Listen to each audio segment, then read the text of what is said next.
us to our grief the obsequies performed of our too late deceased and dearest queen, whose soul, I hope, possessed of heavenly joys, doth ride in triumph amongst the cherubim. Now the caretaking of our princely daughters, for whom our care is specially employed, for wanting now their mother's royal rights, under whose government they have received the perfect pattern of virtuous life, left as it were a ship without a stern, or silly sheep without a pastor's care. Although ourselves do dearly tender them, yet are we ignorant of their affairs. For fathers best do will to govern sons, the daughter's steps, the mother's counsel turns.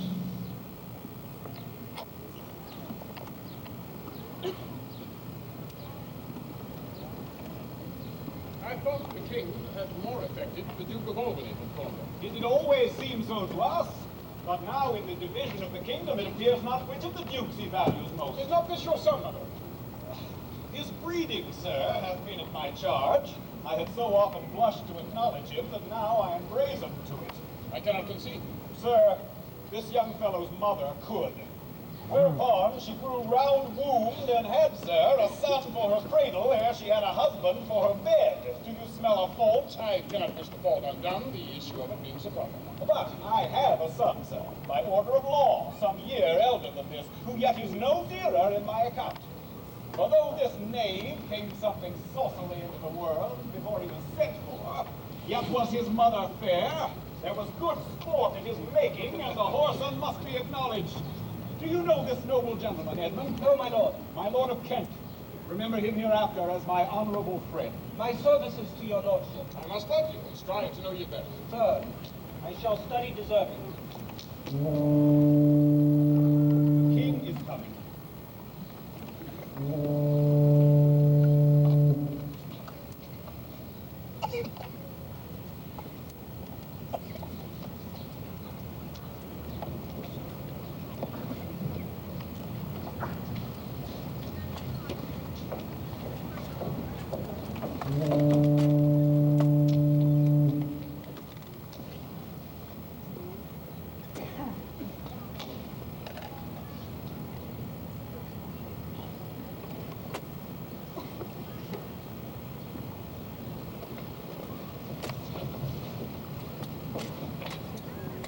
Attend the lords of France and Burgundy, Gloucester. I shall, my lord.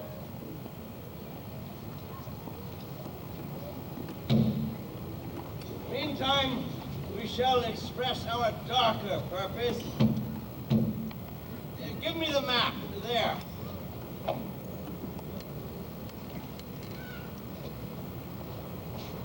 Know that we have divided in three our kingdom, and 'tis our fast intent to shake all cares and business from our age, conferring them on younger strengths, while we, unburthened, crawl toward death. Our son of Cornwall, and you, our no less loving son of Albany, we have this hour a constant will to publish our daughter's several dowers, that future strife may be prevented now. The princes, France and Burgundy, great rivals in our youngest daughter's love, long in our court have made their amorous sojourn, and here are to be answered. Tell me, my daughters, since now we will divest us both of rule, interest of territory, cares of state, which of you, shall we say, doth love us most, that we our largest bounty may extend when nature doth with merit challenge? Goneril, our eldest born, speak first.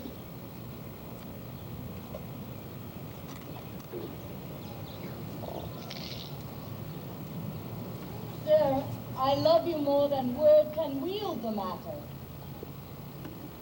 Dearer than eyesight, space and liberty, beyond what can be valued, rich or rare, no less than life, with grace, health, beauty, honor, as much as child e'er loved or father found.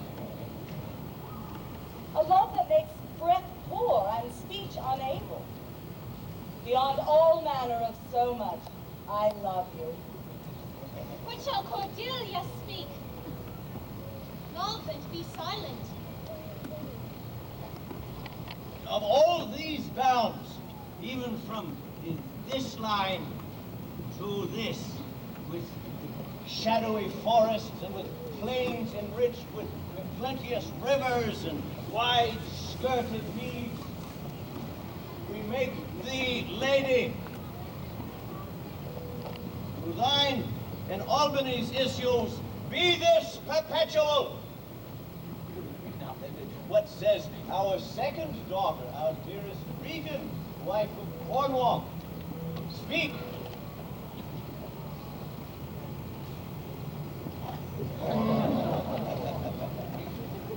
I am made of that self-metal as my sister, and prize me at her worth. In my true heart I find she names my very deed of love. Only she comes too short. But I profess myself an enemy to all other joys which the most precious square of sense possesses, and find I am alone felicitate in your dear highness love. Then poor Cordelia. And yet, not so, since I am sure my heart's more ponderous than my tongue. To thee and thine, hereditary ever, remain this ample third of our fair kingdom, no less in space, validity, and pleasure than that conferred on Goneril. Now, our joy, although our last and least. What can you say to draw a third more opulent than your sisters? Speak. Nothing, my lord. Nothing? Nothing. Nothing will come of nothing. Speak again. Unhappy that I am, I cannot eat my heart into my mouth.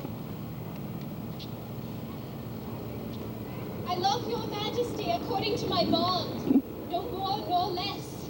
How, Cordelia? Mend your speech a little, lest you may mar your fortunes. Good my lord, you have begot me, bred me, loved me. I return those duties back as a right fit, obey you, love you, and most honor you. I have my sister's husbands, and they say they love you all. Happily when I shall wed, that lord whose hand must take my pledge shall carry half my love with him, half my care and duty. Sure, I shall never marry like my sisters to love my father all. Goes thy heart with this? Ay, good my lord. So young and so untender. So young, my lord, and true. Let it be so. Thy truth then be thy dower. Here I disclaim all my paternal care, propinquity, and property of blood. And as a stranger to my heart and me, hold thee from this forever. Good my liege. Peace, Kent. Come not between the dragon and his wrath. I loved her most, and thought to set my rest on her kind nursery. Hence, and avoid my sight. So be my grave my peace, as here I give her father's heart from her. Call France. Who stirs? Call Burgundy. Cornwall and Albany. With my two daughters' dowers, digest the third. Let pride, which she calls plainness, marry her. I do invest you jointly with my power, preeminence, and all the large effects that troop with majesty. Ourselves, by monthly course, with reservation of 100 nights by you to be sustained, we shall our abode make with you by due turn. Only we shall retain the name and all the additions to the king. The sway, revenue, execution of the rest, beloved sons, be yours. Which to confirm, this coronet pass between you. Royal Lear, whom I have ever honored, is my king. loved, as my father, as my master followed, as my great patron taught him in my The bow is bent and drawn, made from the shaft. It fall, rather, though the fork invade the region of my heart. Be Kent unmannerly when Lear is mad. What wouldst thou do, old man? Think'st thou that duty shall have dreamt us when power to flattery bows? To plainness honor's bound when majesty falls to folly. Preserve thy state, and upon thy best consideration check this hideous rashness. Upon my life, my judgment, your youngest daughter does not love thee least, nor are those empty-hearted whose low sounds reverb no hollow. Kent, on thy life, no more. My life I never held it but a pawn to wage against thine enemies, nor fear to lose it by safety be motive. Out of my sight! Be better, Lear, and let me remain the true black of thine No, eye. by Apollo! By Apollo, king, thou swearest thy gods in vain. O vassal! Miscreant! Thy physician, and thy fee bestow upon the foul disease. Whilst I can vent clamor from my throat, I'll tell thee thou dost evil. Hear me, recreant. On thine allegiance, hear me.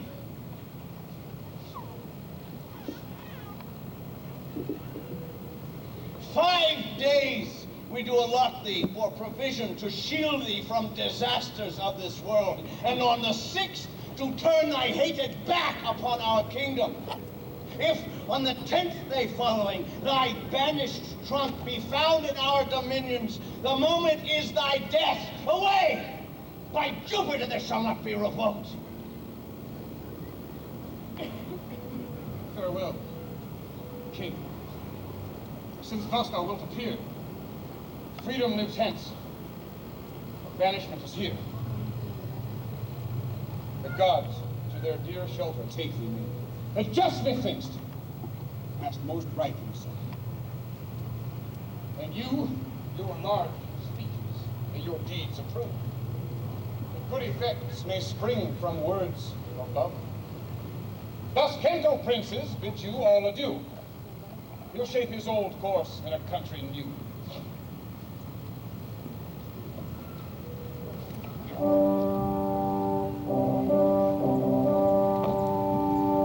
Here's France and Burgundy, my noble lord. My lord of Burgundy, we first address toward you, who with this king hath rivaled for our daughter. What in the least will you require in present dower with her, or cease your quest of love? Royal Majesty, I crave no more than hath your highness offered. Right, noble Burgundy. When she was dear to us, we did hold her so. Sir, there she stands. If any within that little seeming substance, or all of it, may fitly like your grace, she's there, and she is yours. No answer. Will you, with those infirmities she owns, unfriended, new adopted to our hate, dowered with our curse, and stranger by our oath, take her or leave her? Pardon me, royal sir. I cannot make the choice of such conditions. Then leave her, sir. For by the power that made you, I tell you all her wealth. For you, great king, I would not from your love make such a stray to match you where I hate. Therefore I beseech you to avert your liking to a more worthier way than upon a wretch whom nature is ashamed almost to acknowledge her. This is most strange, that she whom even but now was your best object, the argument of your praise, all of your age, the best, the dearest, should in so trice a time commit a thing so monstrous to dismantle so many folds of favor. I yet beseech your majesty, if for I want that glib and oily art to speak and purpose not, since what I will intend, I'll do it before I speak, that you make known, it is known, vicious wrath, murder or foulness, no unchaste action nor dishonored step that hath deprived me of your grace and favor. But even for want of that, for which I am richer, a still soliciting eye, such a tongue as I am glad I have not, though not thou that hath lost me in your liking. Better thou hadst not been born, and not to have pleased me better. But this tyrant's nature please unscoop the history that it intends to do. My lord of Burgundy, what say you to the lady? Love's not love when it's mingled with regards that stand aloof from the entire point. Will you have her? She is herself a dowry. Royal King, give but that portion which yourself proposed. And here I take Cordelia by the hand, Duchess of Burgundy. No, I have sworn I am firm. I'm sorry that you have so lost a father that you must lose a husband. Peace be with Burgundy. Since such respect and fortunes are his love, I shall not be his wife. Fairest Cordelia, thou art most rich, being poor, most choice forsaken, and most loved despised. Thee and thy virtue here I seize upon. Be it lawful, I take up what's cast away. Gods, 'tis strange that from their coldest neglect my love should kindle to inflamed respect. Thy dowerless daughter, King, thrown to my chance, is queen of us, of ours, of our fair friends. Not all the dukes of waters Burgundy can buy this unprized precious maid of me. Bid them farewell, Cordelia, no one kind. Thou losest here a better where to find. Thou hast her from France. Let her be thine. For we have no such daughter, nor shall ever see that face of hers again. Therefore be gone, without our grace, our love, our benison. Come, noble Burgundy.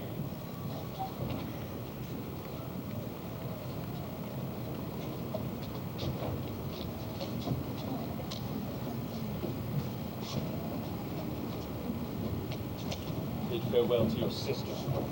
The jewels of our father! With washen eyes, Cordelia leaves you. I know you, what you are, and like a sister, I'm most loath to call you a fool since they are named. Love well our father. Your professed bosoms I commit him. Yet, stood I still within his grace, I would prefer him to a better place. Farewell to you both. Prescribe not us our duty. Let your study be to content your lord, who hath received you at fortune's all. Time shall unfold what hypocrisy hides. Who covers faults and us with shame derides. Well may you prosper. Come, my fair Cordelia.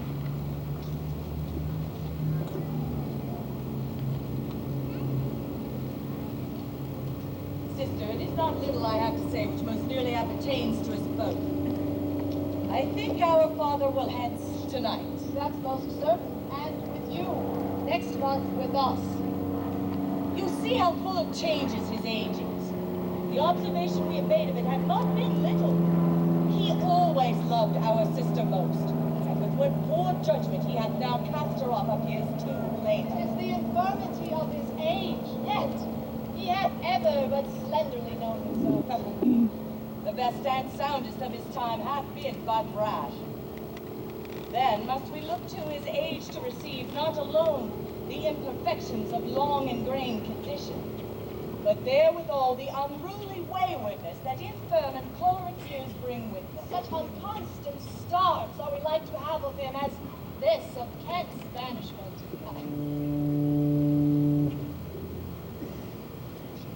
There is further ceremony of leave-taking between France and him. Pray, let's aim together. We shall further think of it. We must do something, and in the heat.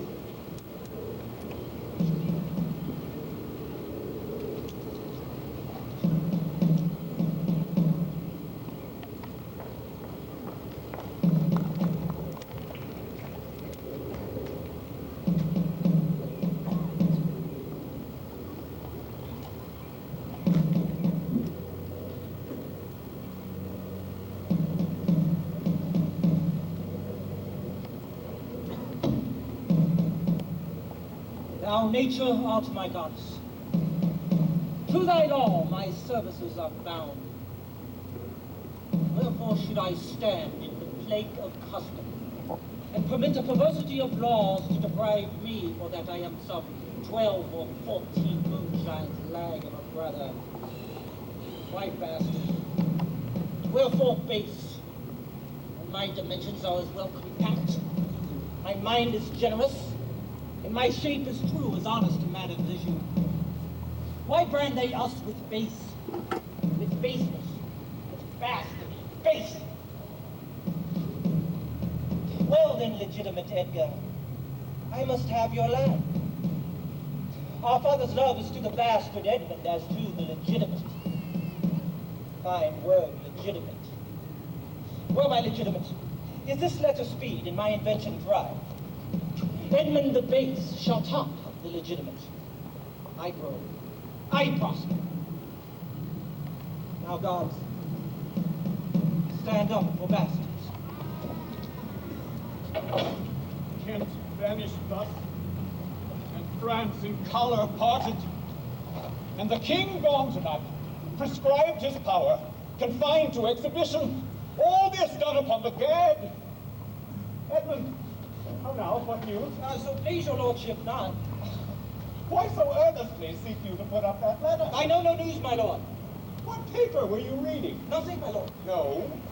What needed then that terrible dispatch of it into your pocket? The quality of nothing hath not such a need to hide itself. Let's see. Come, if it be nothing, I shall not need spectacles. I beseech you, sir, pardon me. It is a letter from my brother that I have not overread, and for so much as I have perused, I find it not fit for your overlooking. Give me the letter, sir. I shall offend either to detain or to give it. The contents, as in part I understand them, are to blame. Let's see. I hope for my brother's justification. He wrote this but as an essay or a taste of my version. This policy and reverence of age makes the world bitter to the best of our time. Keeps our fortunes from us till our oldness cannot relish them. I begin to find an idle and fond bondage in the oppression of aged tyranny, which sways not as it hath power, but as it is suffered. Come to me, that of this we may speak more. If our father would sleep till I waked him, you should enjoy half his revenue forever, and live the beloved of your brother. Edgar! Conspiracy! If our father would sleep till I waked him, you should enjoy half his revenue forever. My son Edgar!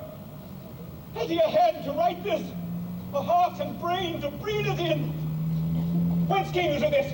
Who brought it? It was not trot me, my lord. There's the cunning of it. I found it thrown in at the casement of my closet. Know you the character to be your brother's? No, if the matter were good, my lord, I would swear it were his, but in respect of that, I would fain think it were not. It is his! Oh, it is said, my lord, but I hope his heart is not in the conscience. But hath he never before sounded you in this business? Oh, never, my lord. But I have heard him oft maintain it be fit that sons at perfect age and fathers declined, that the father should be as ward to the son, and the son manage his revenue. Oh, villain! Villain! His very opinion in the letter! Abhorred villain! Unnatural, detested Brutus villain! Worse than Brutus! Go, sirrah! Seek him! I'll apprehend him! Abominable villain! Where is he? I do not well know, my lord.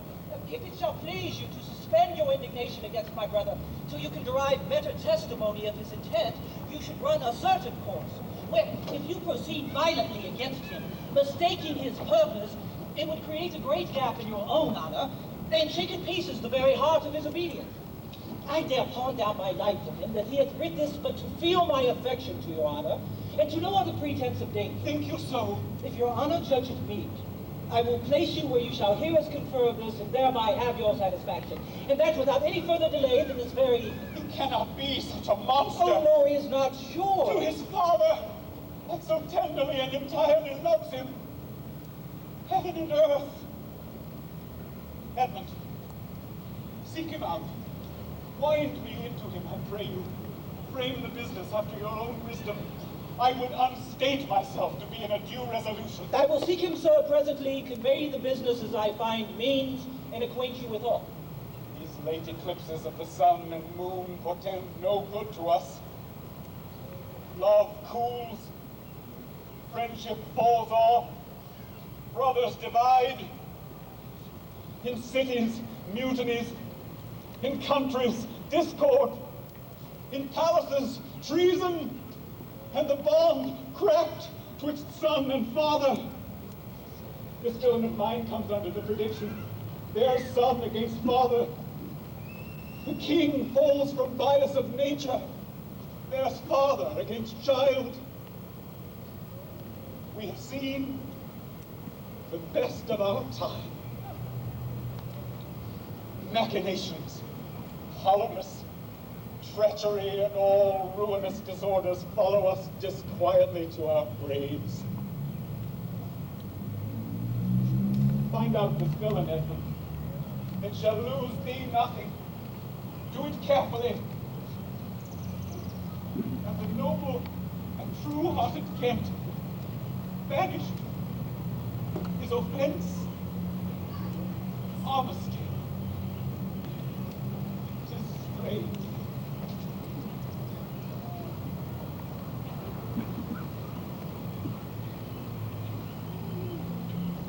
Oh, this is the excellent foppery of the world. That when we are sick in fortune, often the servants of our own behavior, we make guilty of our disasters the sun, the moon, and the stars, as if we were villains on necessity, fools by heavenly compulsion, drunkards, liars, and adulterers by an enforced obedience of planetary influence, and all that we are evil in by a divine thrusting on. An admirable evasion of poor Master Man to lay his goatish disposition at the charge of the star. My father compounded with my mother under the dragon's tail, and my nativity was under Ursa Major, so that it follows that I am rough and lecherous. But I should have been that I am, had the maidenliest star in the firmament twinkled upon my bastardizing. And Edgar, Pat, he comes like the catastrophe of the old comedy.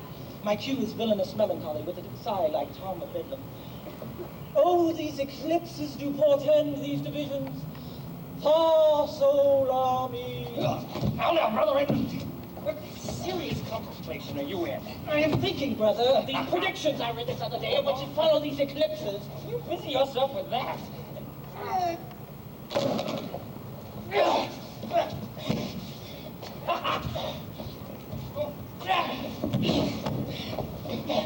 I promise you, the effects he writes of succeed unhappily. It's of a naturalness between the parent and the child. Menaces and maledictions against kings and nobles, nuptial breaches, and I know not what. How long have you been a secretary astrological?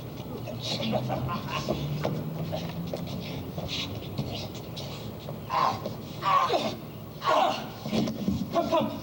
When saw you my father last? The night gone by. Spake you with him? Aye, 2 hours together. Parted you in good terms. Found you no displeasure in him in word nor countenance. No, none at all. Bethink yourself wherein you may have offended him. And at my entreaty forbear his presence until some little time hath qualified the heat of his displeasure, which at this instant so rageth in him, that with the mischief of your person it would scarcely allay. Some villain hath done you wrong. That's my fear. I pray you, have a continent forbearance till the speed of his rage goes slower. And as I say, retire with me to my lodging, from whence I will fitly bring you to hear my lord speak. Pray you go. There's my key. If you do stir abroad, go armed. Armed, brother. Brother, I advise you to the best. I am no honest man if there be any good meaning toward you. I have told you what I have seen and heard, but faintly, nothing like the image and the horror of it to bring you away. Shall I hear from you or not? I do serve you in this business. A credulous father and a brother noble, whose nature is so far from doing harm that he suspects none, on whose foolish honesty my practices ride easily. I see the business. Let me, if not by birth, have lands by wit. All with me's meat, that I can fashion fit.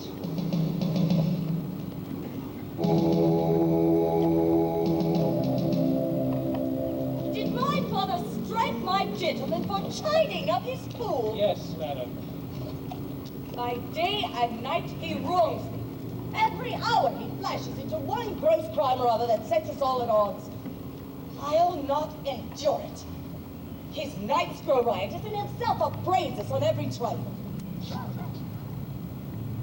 When he returns from hunting, I will not speak with him. Say, I am sick. If you come slack of former services, you shall do well. The fault of it I'll answer. He's coming, madam, I hear him. Put on what weary negligence you please, you and your fellows. I'd have it come to question. If he distasted, let him to my sister, whose mind and mine I know in that are one, not to be overruled. Idle old man, but still would manage those authorities that he hath given away. Oh, now by my life, old fools are babes again, and must be used with checks as flatteries when they are seen abused. Remember what I have said. Oh, very well. And let his knights have colder looks about you. What grows of it no matter, advise your fellows so. I would breathe from hence occasions, and I shall, that I may speak. I'll write straight to my sister to hold my very course. Prepare for dinner.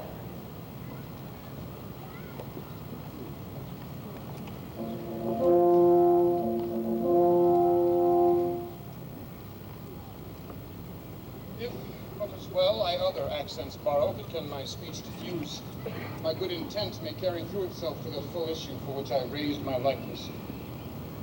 Now banished Kent, if thou canst serve where thou dost stand condemned, thy master whom thou lovest shall find thee full of labors.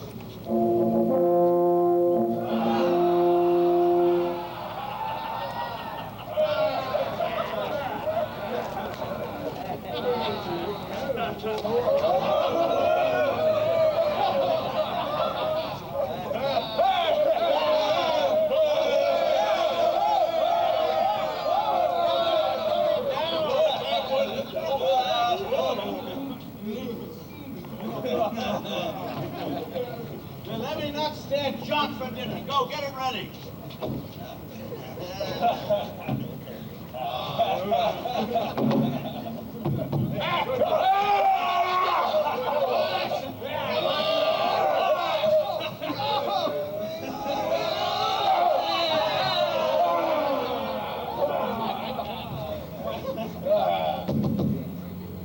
How now? What art thou? A man, sir! What dost thou profess? I do profess to be no less than what I seem. To serve him truly that will put me in trust, to love him that is honest, to converse with him that is wise and says little, to fear judgment, to fight where I cannot choose, and to eat no fish. What art thou? A very honest-hearted fellow, and one as poor as the kingdom. If thou beest as poor for a subject as he is for a king, thou beest poor enough. What wouldst thou? Service! Who wouldst thou serve? You! Dost thou know me, fellow? No, sir, but you have that in your countenance, which I would fain call master. What's that? Authority. What services canst thou do? I can keep honest counsel. Bragg, run, mar a curious tale in telling it. That which ordinary men are fit for, I am qualified in, and the best of me is diligence. How old art thou? Not so young, sir. A woman for singing. You're old enough to dote on her for anything. I have years on my back, 48. Follow me.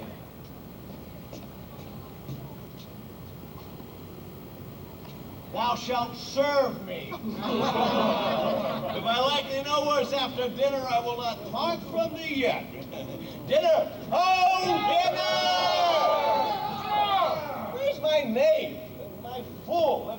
Go you and call my fool hither. You, sir, you. Where's my daughter? So please you.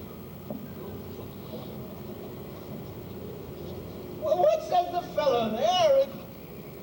Call the clock back. There's my fool! Ho!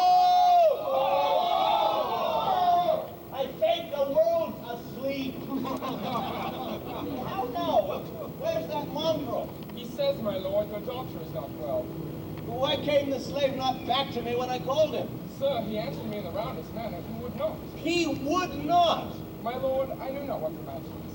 But to my judgment, your highness is not entertained with that ceremonious affection as you are wont. There's a great debate of kindness appears, as well in the general attendants as in the duke himself, also, and your daughter. Ah! Sayest thou so? I beseech you pardon me, my lord, if I be mistaken.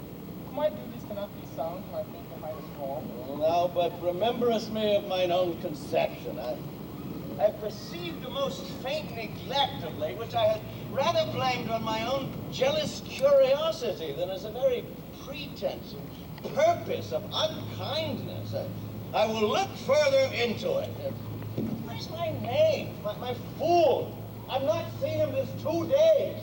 Since my young lady is going into France, sir, the fool hath much pined away. No more of that! I have noted it well. Now go you and tell my daughter I speak with her. Now go you and call hither my fool!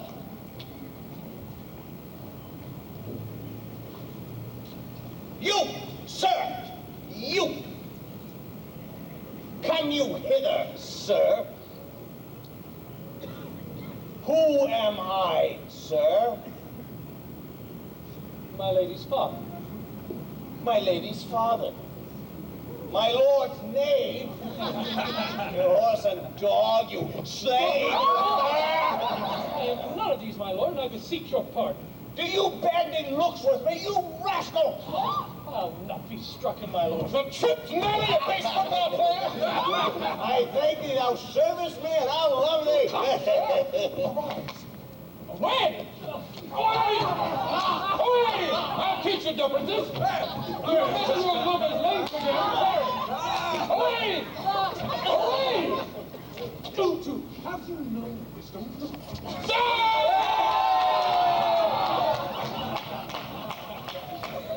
Now, my friendly knave, I thank thee. There's earnest of thy service. Let me hire him too. Here's my coxcomb. How now, my pretty maid, how dost thou? Sirrah, you will best take my coxcomb. Why, fool? Why? For taking one's part of a favor. Nay, thou canst not smile as the wind sits. Thou'll catch cold shortly. There, take my coxcomb. Why, this fellow has banished 2 of his daughters, and did the 3rd a blessing against his will. If thou follow him, thou must needs wear my coxcomb. Now, would I had 2 coxcombs and 2 daughters. Why? Well, if I gave them all my living, I'd keep my coxcombs myself. There's mine. Beg another of thy daughters. Take heed, sirrah, the whip. Truce a dog, Master Kennel. He must be whipped out when the Lady Bragg may stand by the fire and stink. A pestilent gall to me. Sirrah, I'll teach thee a speech. Do. Market number. Have more than thou showest. Speak less than thou knowest. Lend less than thou owest. Ride more than thou knowest. Learn more than thou trowest. Bet less than thou throwest. Leave thy drink. And thy whore. Keep it a door. And thou shalt have more than 2 tens to a score. Why, this is nothing, fool. And 'tis like the breath of an unfeed lawyer. You gave me nothing for it. Can you make no use of nothing, uncle? And no, boy, nothing can be made out of nothing. Prithee, tell him so much the rent of his land comes to. He will not believe a fool. A bitter fool. Dost thou know the difference, my boy, between a bitter fool and a sweet one? No, lad, teach me. The Lord that counsels thee to give away thy land. Come, place him here by me. Do thou for him stand. The sweet and bitter fool will presently appear. The one in motley here, the other found out there. Dost thou call me fool, boy? All thy other titles thou hast given away. That was thou born.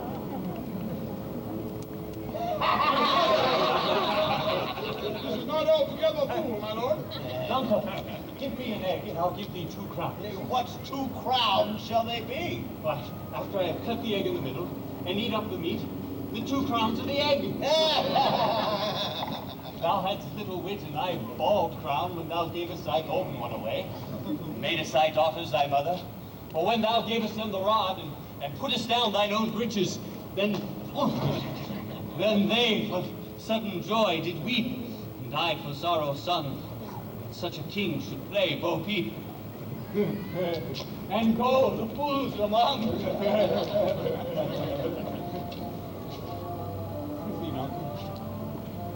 Keep a schoolmaster that can teach that fool to die. I would fain learn to die. Nay, and you lie, Sarah. We'll have you whipped. I marvel what kin thou and thy daughters are. They'll have me whipped for speaking true. Thou'lt have me whipped for lying. And sometimes I'm whipped for holding my peace.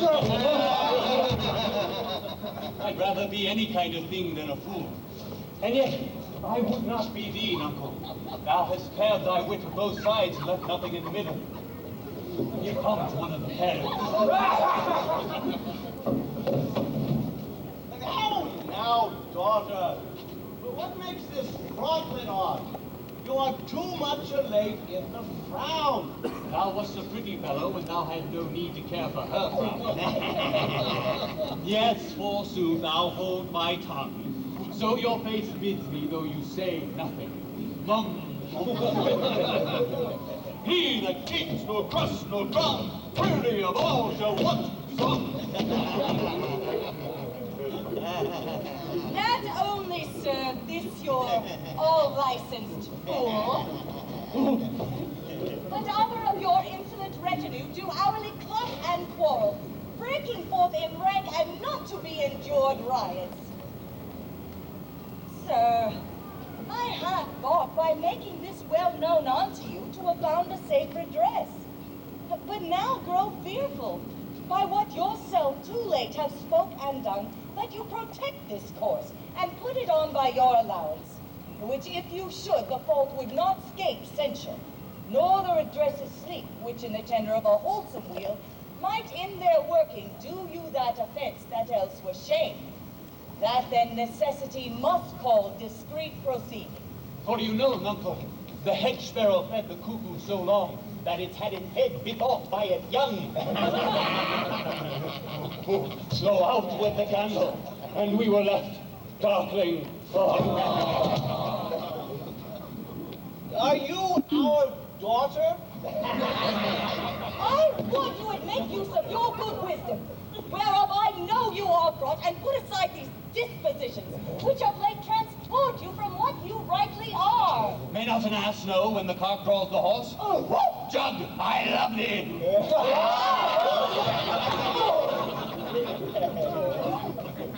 Does any here know me?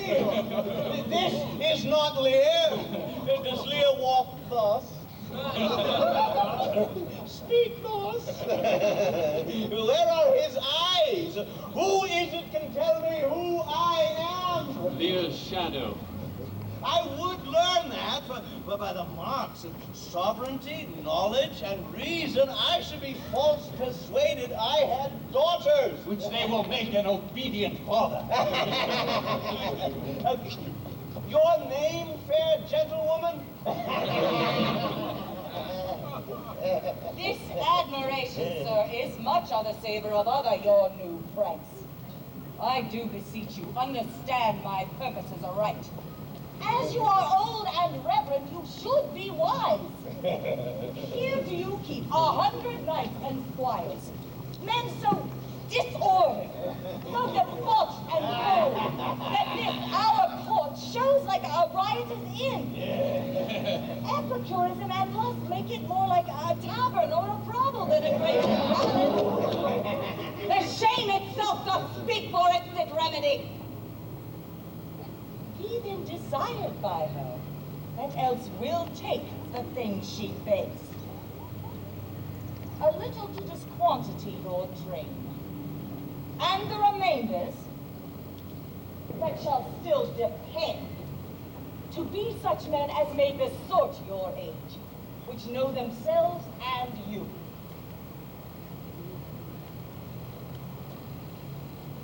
Darkness and devils!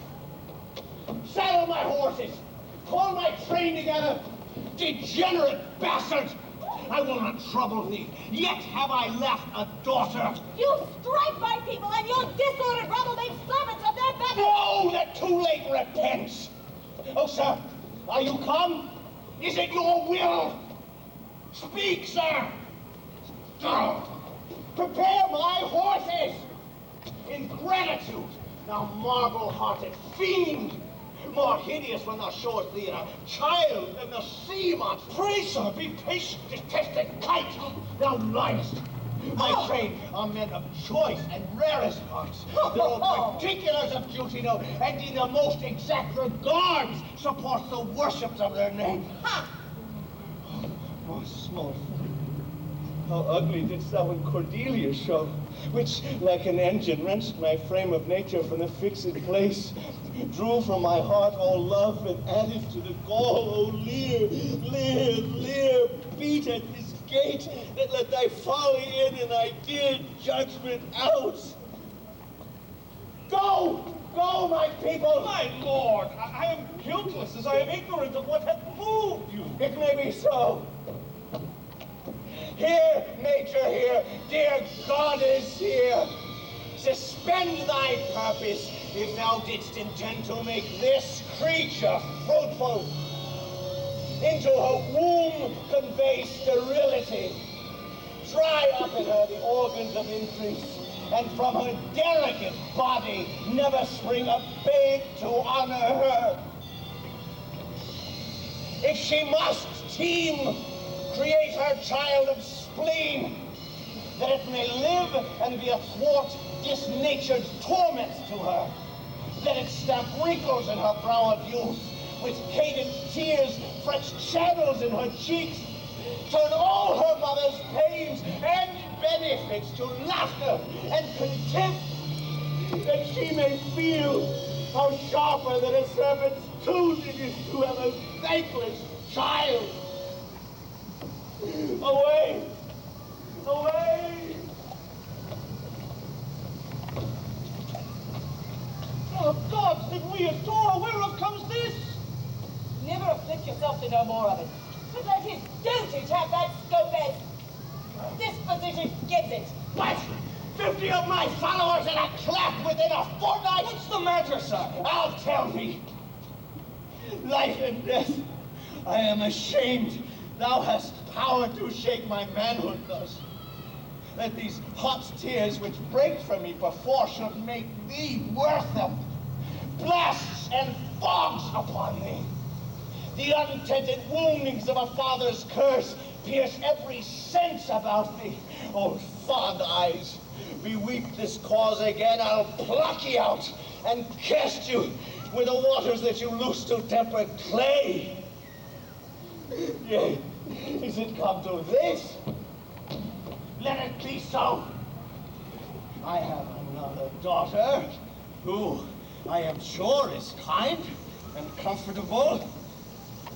When she shall hear this of thee, with her nails she'll flay thy wolvish visage.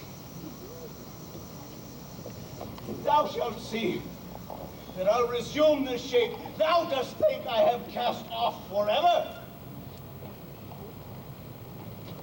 Do you mark that, my lord? I cannot be so partial, Goneril, to the great love I bear you. Oh, pray you content.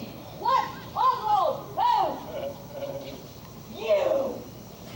Sir, more knave than fool. After your master. Dr. Lear, tell me, take the rule with me. Oh, this man hath had good counsel. 100 knights. Oh, 'tis politic and safe to let him keep at point 100 knights. Yes, then on every dream, each buzz, each fancy, each complaint, dislike, he may guard his dotage with their powers and hold our lives in mercy. Oswald, I say! Well, you may fear too far. Safer than trust too far. Let me still take away those harms I fear. not fear still to be taken. I know his heart. What he hath uttered, I have writ my sister. If she sustain him and his 100 knights, when I have showed the unfit his How now, Oswald? What? Have you writ that letter to my sister? Yes, madam. Take you some company and away to horse. Inform her full of my particular fear.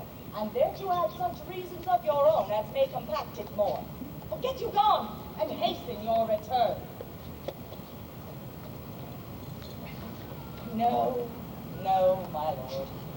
This milky gentleness and course of yours, though I condemn not, yet under pardon you are much more at task for want of wisdom than praised for harmful mildness. How far your eyes may pierce, I cannot tell. Striving to better, oft we mar what's well. Oh, nay then. Well, the event! Oh.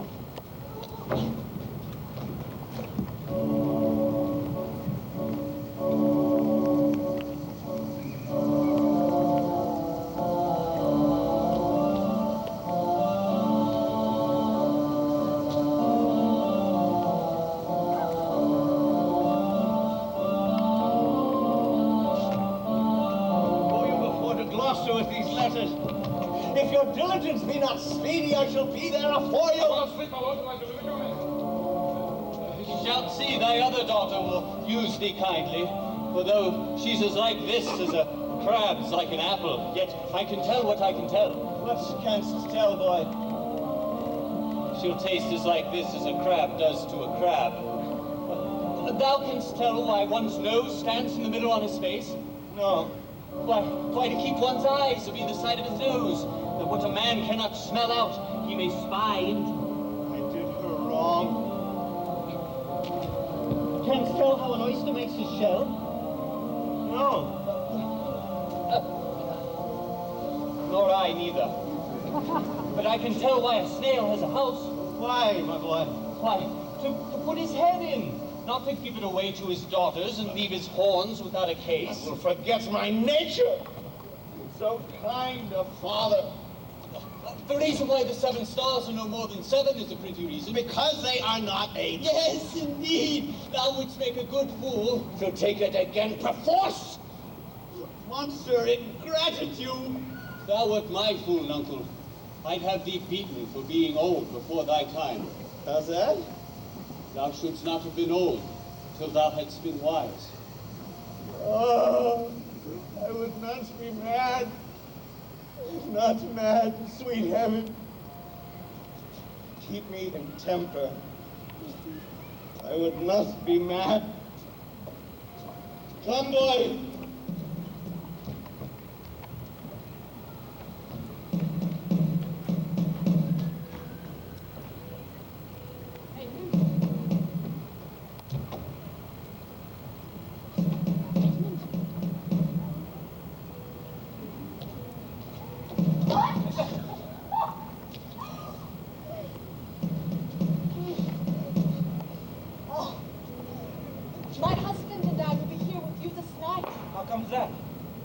You have heard the news abroad. I mean, the whispered ones, for they are yet but ear-bussing arguments. Not I. What are they? Have you heard of no likely wars twixt my Duke of Cornwall and Albany? Not a word. You may do that.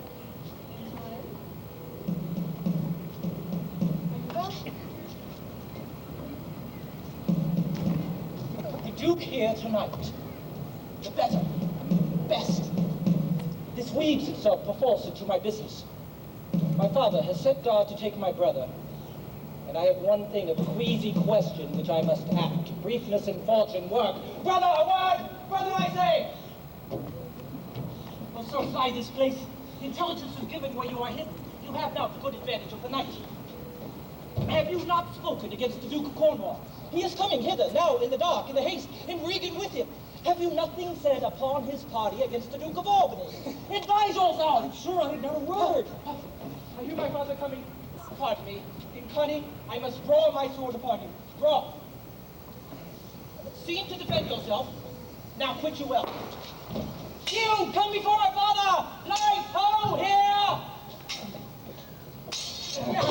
Fly, brother! Torches, torches! So farewell! Some blood drawn on me would beget opinion of my more fierce endeavor. I have seen drunkards do more than this. In support, father! Father! Stop! Stop! Stop! Stop! Where's the villain? He stood here in the dark, his sharp sword out, mumbling of wicked charms, conjuring the moon to stand auspicious mistress. Where is he? Look, sir, I bleed. Where is the villain, Edmund? Led this way, sir, when by no means. Pursue him! Ho! Go up there! By no means what? Persuade me to the murder of your lordship. Oh. See how loathly opposite I stood to his unnatural purposes. In fell motion with prepared sword, he charges home my unprovided body. Let him fly far. Not in this land shall he remain uncaught and found. Dispatch! The noble Duke, my master, my worthy art and patron comes tonight. By his authority, I will proclaim it, that he which finds him shall deserve our thanks, bringing a murderous power to the stake. He that conceals him, death. When I dissuaded him from his intent, and found him bound to do it, with cursed speech I threatened to discover him. He replied, "Thou unpossessing bastard, what I should deny throws all to thy suggestion, plot, and devilish practice." Oh, strange and fastened villain. Would he deny his letter, said he? I never got him. The Duke's trumpet, I know not why he comes.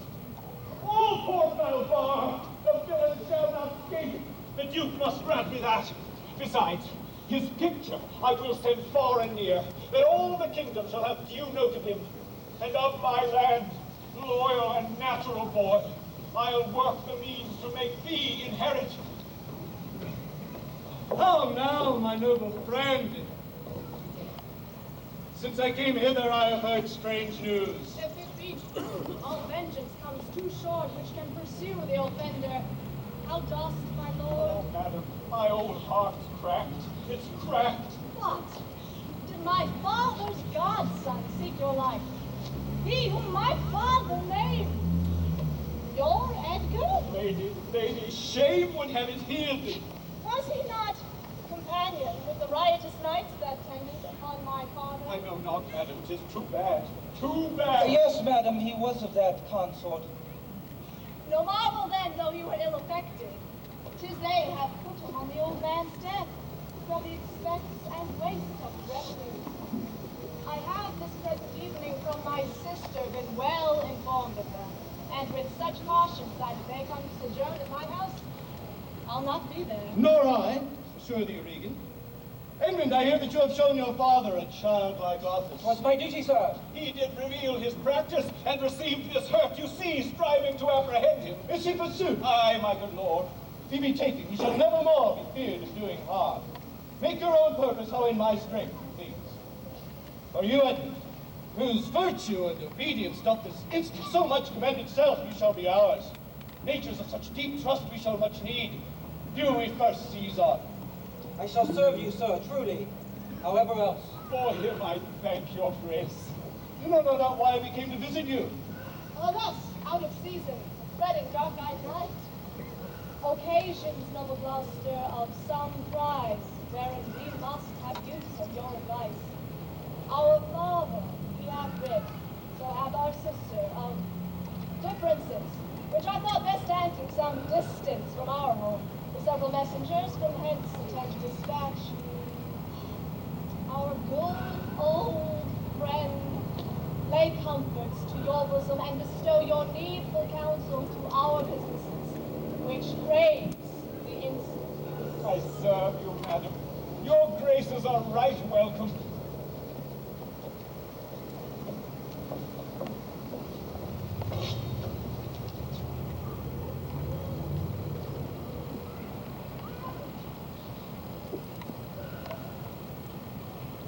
Good dawning to thee, friend.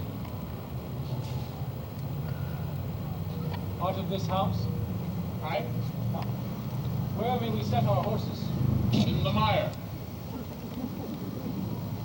Prithee, if thou lovest me, tell me. I love thee not. Why then, I care not for thee. Fellow, if I had thee in my grip, I would make thee careful. Oh, why dost thou use me thus? I know thee not. Fellow, I know thee. What dost thou know me for? A knave, a rascal, an eater of broken meats, a base, proud, shallow, beggarly, free-suited, 100-pound, filthy worsted-stocking knave, a lily-livered action-taker, horse, glass-gazing, super-serviceable, finical, rogue, a one-trunk inheriting slave, one that wouldst be born in the way of good service, and of nothing but the composition of a knave, beggar, coward, candor, and the son and heir of a mongrel bitch, and one who like a bitch, and clamorous whining, if you deny the least syllable of thy addition. What a monstrous fellow art thou! Thus to rail on one who is neither known of thee nor knows thee? Brazen-faced art thou, thus to deny thou knowest. Is it not 2 days ago since that I tripped up thy heels and beat thee before the king? Draw, you rogue! Draw your horse uncommonly bottom on the draw! Away, I'll have nothing to do with it. Draw, you rascal! You come with letters against the king. You take vanity the puppet's part against the royalty of a father. Draw! Draw! Come your way! Draw, you rogue! Stand, you slave! Stand, you neat slave! Draw, rogue! Strike! Strike! Help! Strike! Murder! Help! Now, what's the matter? With you, goodman boy. From your lips. I'll flush you.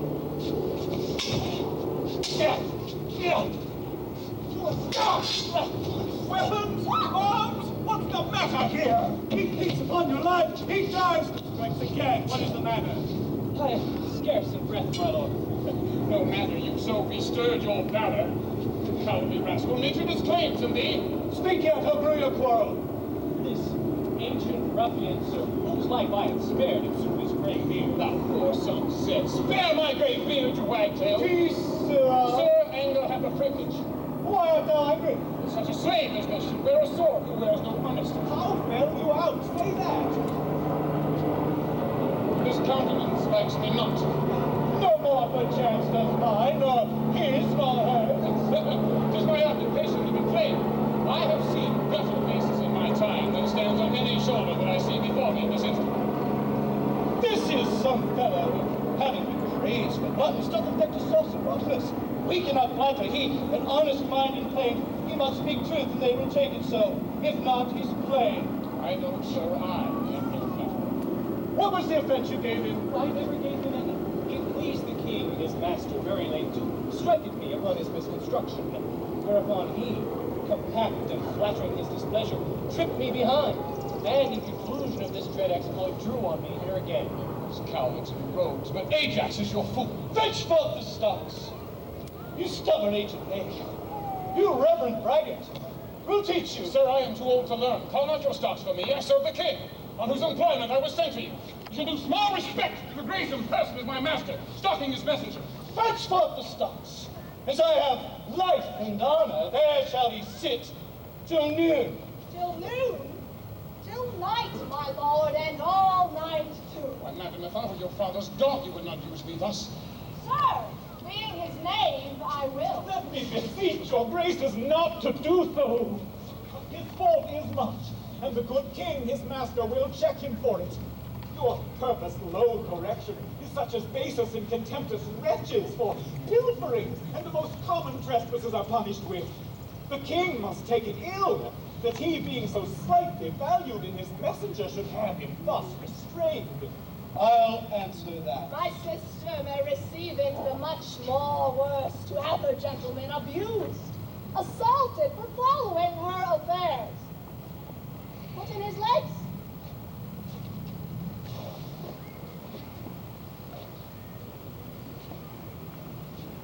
Come, my good lord. Away.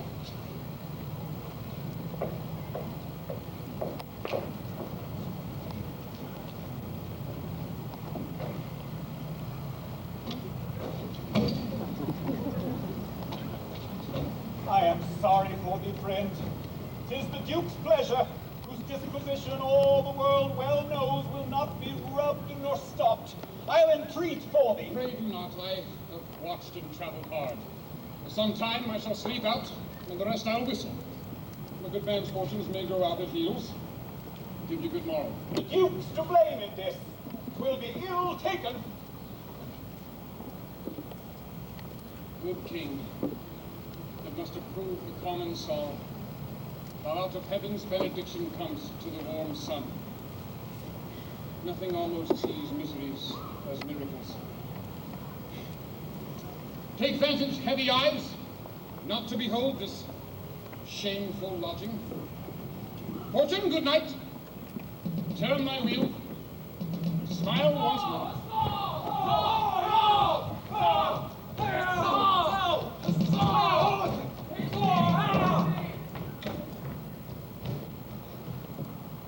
I heard myself proclaimed, and by the happy hollow of a hunt, escaped.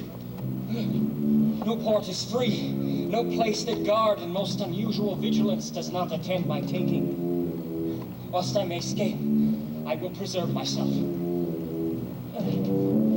My face, outgrime with filth, blanket my loins, elf all my hair in knots, and with presented nakedness outface the winds and persecutions of the sky. The country gives me proof and precedent of bedlam beggars, who with roaring voices, sometime with lunatic bands, sometime with prayers, enforce their charity. Poor Turlygod! Poor Tom! That's something yet. Edgar, I nothing am.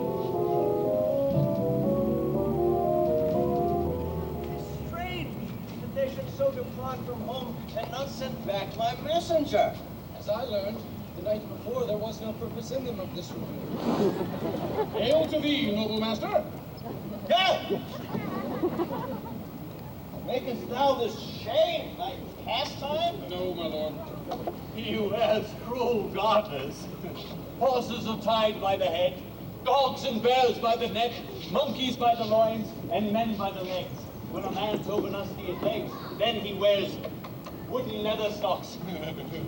What's he that hath so much thy place mistook to set thee here? It is both he and a she, my lord, your son and daughter.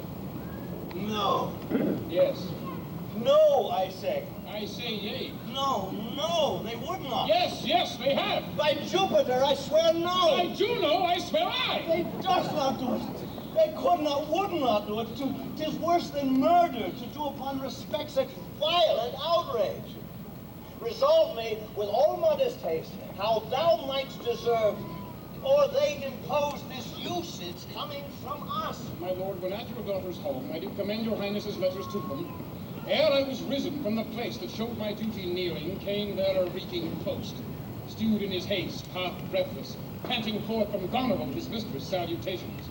Delivered up letters, which presently they read, spite of intermission, upon whose contents they summoned up their people, straight took horse, commanded me to follow and attend the leisure of their answer, gave me cold looks, and meeting here the other fellow, whose welcome I perceived did poison mine, being the very fellow who of late displayed so saucily against your highness, having more man than wit about me, drew.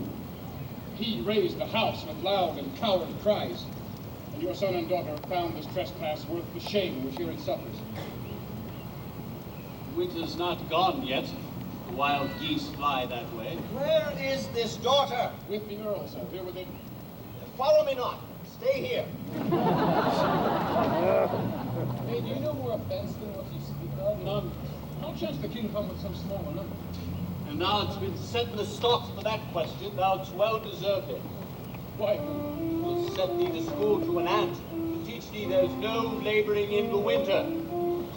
All that follow their noses are led by their eyes with blind men. And there's not a nose among 20 but smell him stinking. Oh, let go thy hold when a great wheel runs down a hill, lest it break thy neck with following it. And the great one that goes upward, let him draw thee after. When a wise man gives thee better counsel, give me mine again. I would have none but knaves follow it, since a fool gives it. That sir which serves and seeks for gain, and follows but for form, will pack when it begins to rain, and leave thee in the storm. But I will tarry, the fool will stay, and let the wise man fly. The knave turns fool who runs away. The fool, no knave, thereby. Where learned you this? Not the stocks. Deny to speak with me. They are sick, they are weary, they have traveled all the night. We are fetches.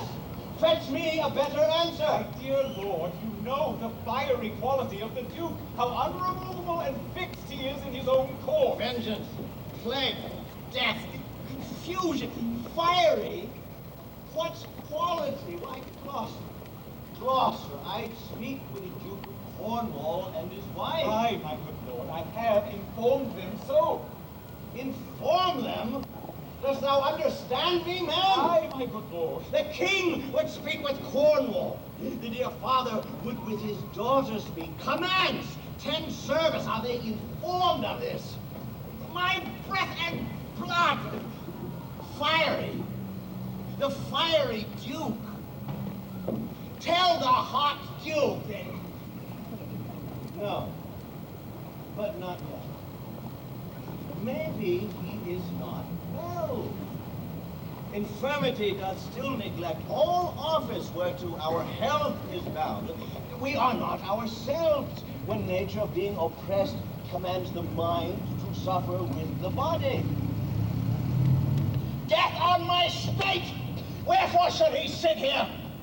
This act persuades me that this remotion of the Duke and her is practice only. Give me my servant forth. Go tell the Duke and his wife I speak with them now, presently. Bid them come forth and hear me, or at their chamber door I'll beat the drum till it cries sleep to death. I would have all well betwixt you. Oh, me, my heart, my rising heart, but down. Cry to it, uncle, as the cockney did to the eels when she put him in the paste and lime. She napped them all the coxcombs with a stick and cried, "Down, wantons, down!" 'Twas her brother that, in pure kindness to his horse, buttered his hay. Oh. Good morrow to you both. Hail to your grace. I am glad to see your highness. Regan, I think thou art. I know a reason I have to think so. If thou shouldst not be glad, I would divorce me from my mother's tomb, sepulchring an adulteress. No, free. Some other time for that. Beloved Regan.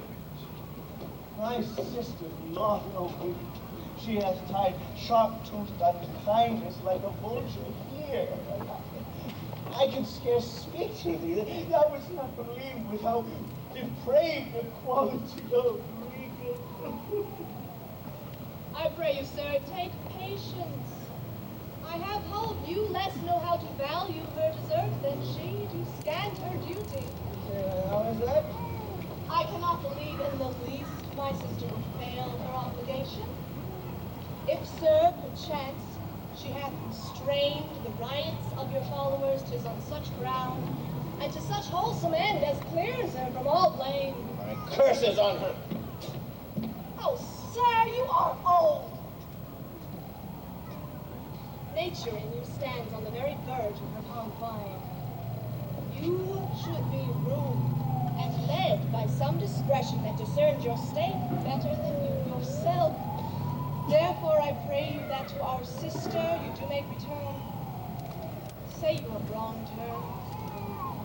Ask her forgiveness?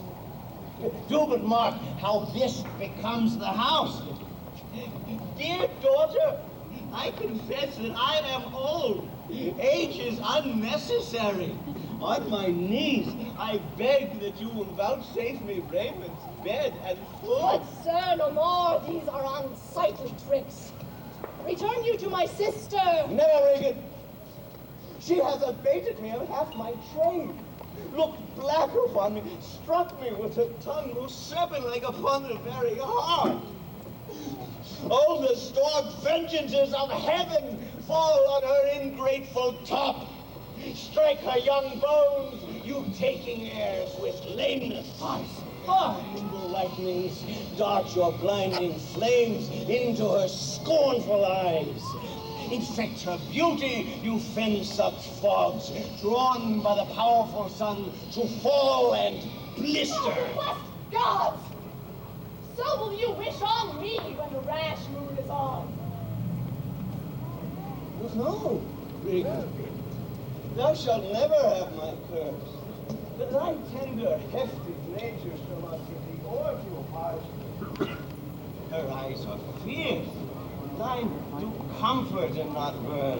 It is not in thee to grudge my pleasures, and to cut off my spending, to bandy hasty words, to scant my spending, and in conclusion to oppose the bolt against my coming in.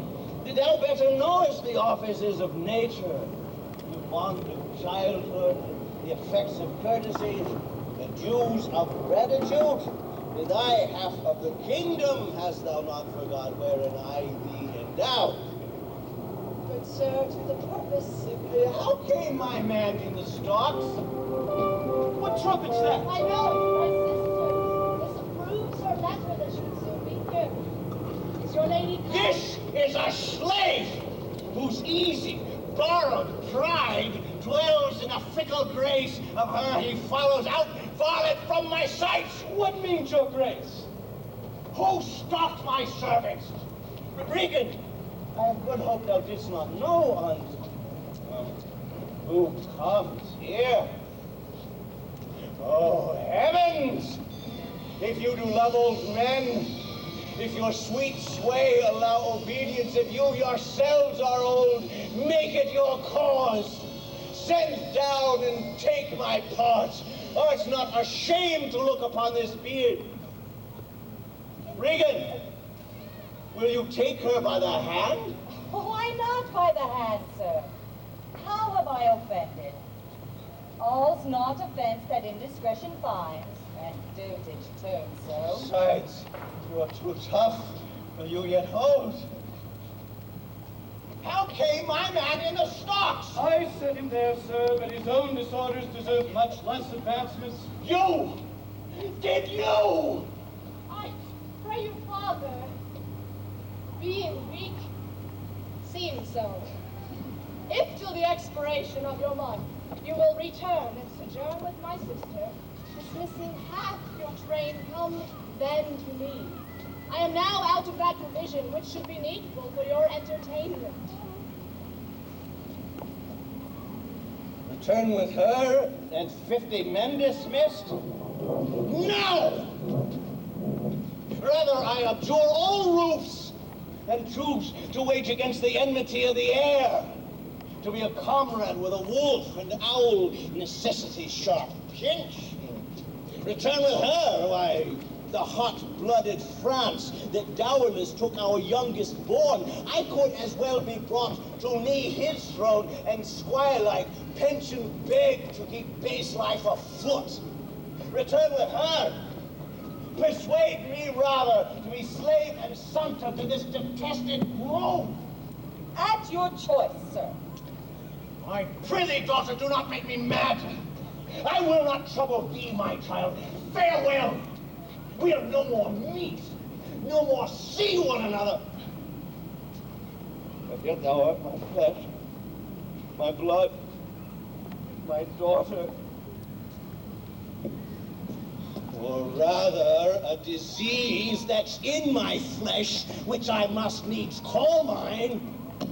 Thou art a boil, a plague sore, or embossed carbuncle in my corrupted blood.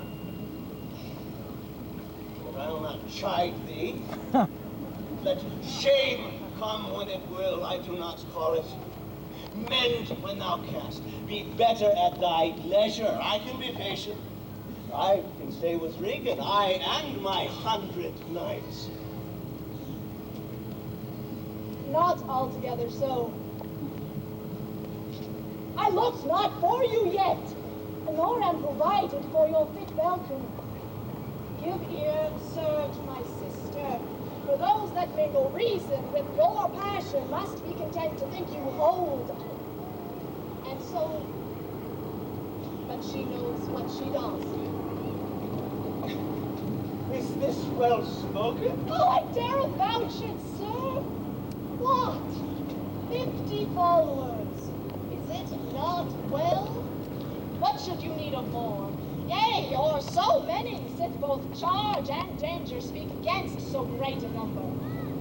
How in one house should many people under 2 commands hold amity? 'Tis hard, almost impossible. Why may not you, my lord, receive attendance from those that she calls servants, or from mine? Why not, my lord? If then they chanced to slack ye, we could control them. If you will come to me, for now I spy a danger, I entreat you to bring but 5 and 20. To no more will I give place or notice. I gave you all.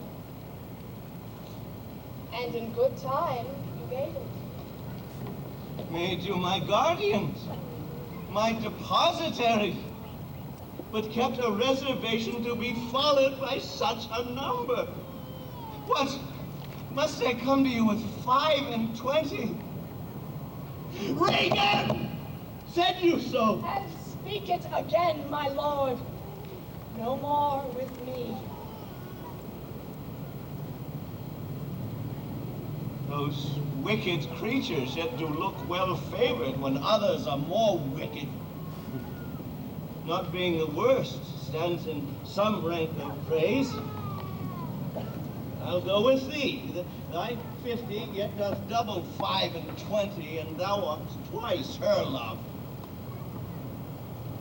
Hear me, my lord. What need you 5 and 20, but 10 or 5, to follow in a house where twice so many have a command to tend you? What need 1? Ah! Reason knows the need. Our basest beggars are in the poorest things, superfluous. Allow not nature more than nature needs. Man's life is cheap as beasts. Thou art a lady. If only to go warm were gorgeous, like nature needs not what thou gorgeous wearest, which scarcely keeps thee warm. For true need, you heavens, give me that patience. Patience I need. You see me here, you God, a poor old man, and full of grief as age, wretched in both. If it be you that sets these daughters' hearts against their father, fool me not so much to bear it tamely. Let not women's weapons water from stain my man's cheek. No! You unnatural hags! I will have such revenges on you both that all the world shall...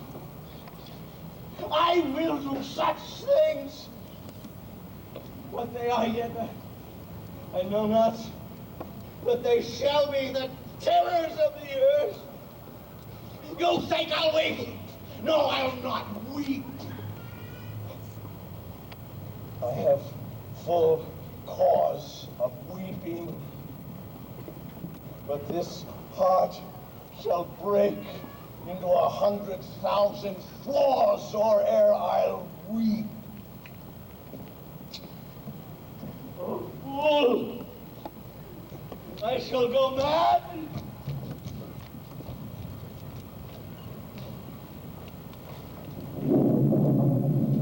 Let us withdraw. 'Twill be a storm. The old man and his people cannot be well bestowed. 'Tis his own blame. Hath put himself from rest, and must needs taste his folly.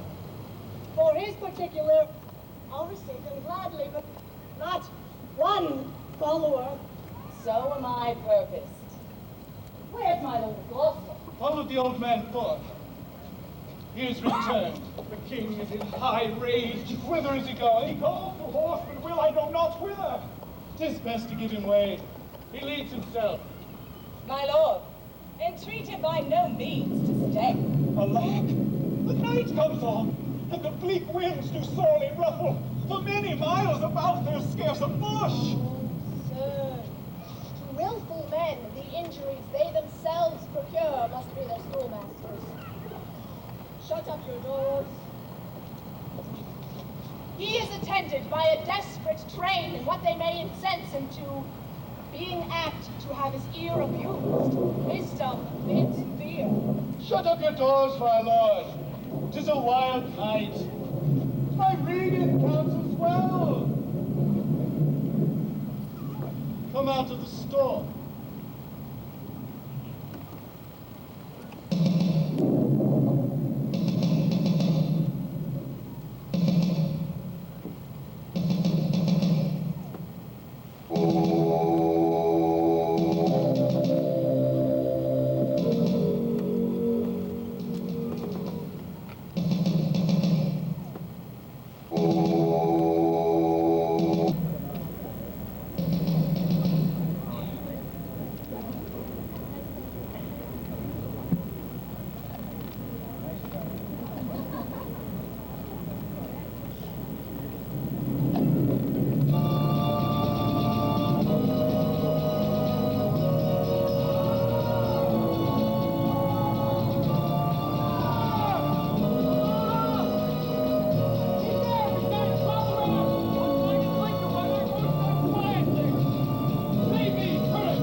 There's division, although as yet the face of it is covered with mutual cunning betwixt Albany and Cornwall. And true it is, from France there comes a secret power into our kingdom, who wise in our negligence on secret treaties some of our best poets, and are prepared to show their open banner. How so for you? Upon my credit you will dare, go so far, to make your way to Dover. You shall find those that will thank you for a just report how unnatural and dramatic sorrow the king hath caused to plague. I am the gentleman of blood and breeding, and from some knowledge and assurance offer this office to you. I will speak further, no, do not. For confirmation that I am more than my outlaw, take this person over, take me to King. You shall see for him, as we are not brought you shall. Show her the ring within, and she shall tell you who that fellow is, who as yet you do not know. High on the stone, I will go seek the king. Wait, give me your arm.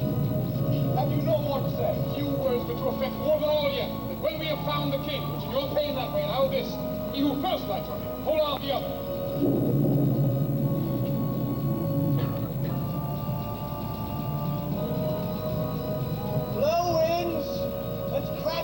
Cheeks, rage, blow, you cataracts and hurricaneos, spout till you have drenched our steeples, drowned the cocks, you sulphurous and thought-executing fires, false couriers of oak-cleaving thunderbolts, singe my white head, and thou, all shaking thunder, strike flat the thick rotundity of the world.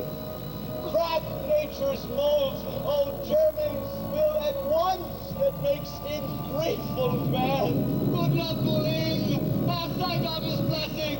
Here's a night pities neither wise men nor fools. Rumble thy belly full.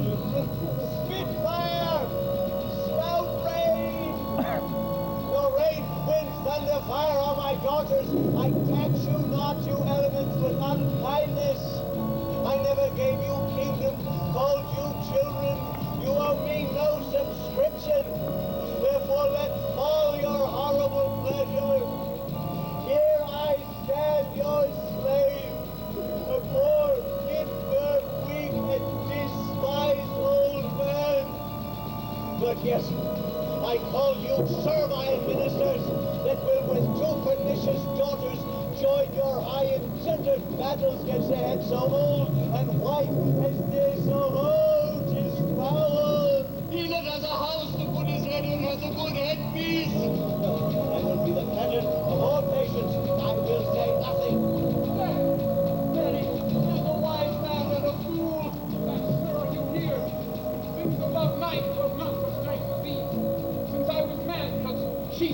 fire, such bursts of horrid thunder I never remember to have heard. Man's nature cannot endure the afflictions of fear. Let the great gods that keep this dreadful flutter o'er our heads find out their enemies now. I am a man more sinned against than sinning. Bareheaded. Good far, hard by here is a hovel. Some friendship will lend you against Attendant. Repose you there, while I to this hard house return, and force their scant courtesy. Which begin to turn. Come on, my boy. How dost my boy? I'm cold. I am cold myself. Well, where is this straw fellow? The art of our necessity is strength and can make vile things fresh. Come, your hovel.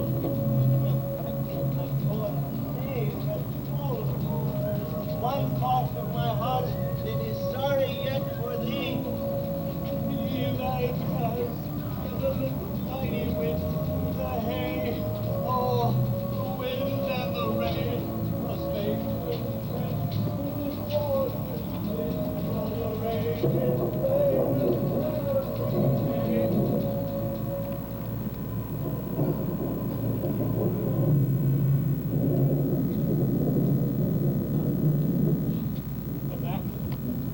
Edmund. I like not this unnatural dealing.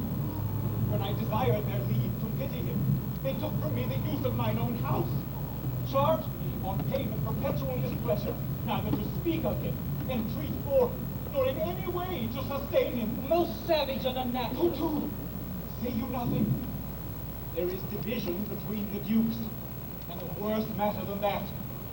I have received a letter this night. It is dangerous to be spoken of. These injuries the king now bears will be revenged home. There is part of an army landed already. We must side with the king.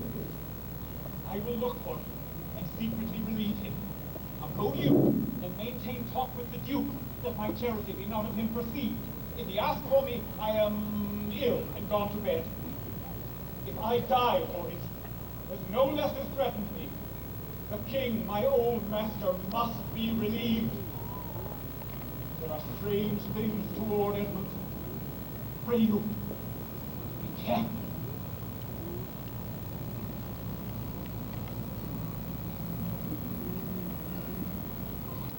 This courtesy forbid thee, shall the Duke instantly know. And of this letter too.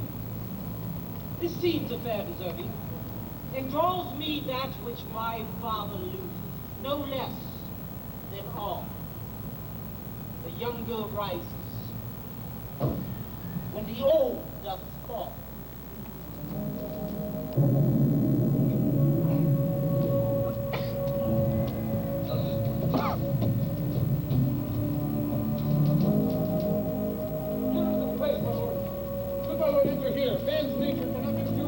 Of the open night. Let me alone. Good my lord, enter here. It will break my heart. Yes, brother, break mine own. Good my lord, enter. Thou thinkst 'tis much that this contentious storm invades us to the skin. So 'tis with thee. This tempest in my mind doth from my senses take all feeling else save what beats there, filial ingratitude. Is it not as this mouth should tear this hand for lifting food to it? But I will punish home. In such a night to shut me out. Pour on! I will endure in such a night as this. Oh, Goneril, your old kind father whose frank heart gave all. Madness lasts. Let me shun that. No more of that. Enter here. Go in thyself and seek thine own ease. This tempest will not give me leave to ponder on things would hurt me more. But I'll go in. In, boy. Go for houseless poverty. Seek thine own ease. I'll pray, and then I'll sleep. For naked wretches, wheresoe'er you are, that bide the pitiless storm. How shall your houseless heads and unfed sides, your looped and windowed raggedness defend you from seasons such as these? Oh, I've taken too little care of this. Gentlemen, ahead! What's wrong? Come on in here, Malcolm! Here!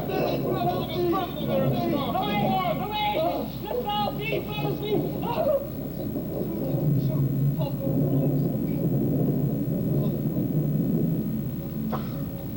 Go to thy bed and warm thee.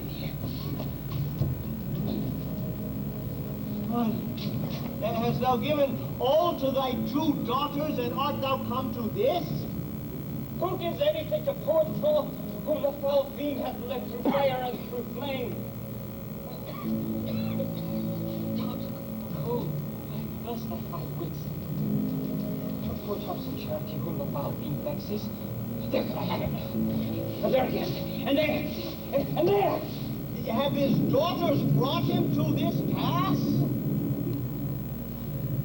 Couldst thou save nothing? Wouldst thou give them all? Nay, he reserved a blanket, else we had been all shamed. Now, all the plagues that in the pendulous air hang fated o'er men's faults, light on thy daughter. Hast no daughter, sir? Death, traitor! Nothing could have subdued nature to such aloneness but his unkind daughters.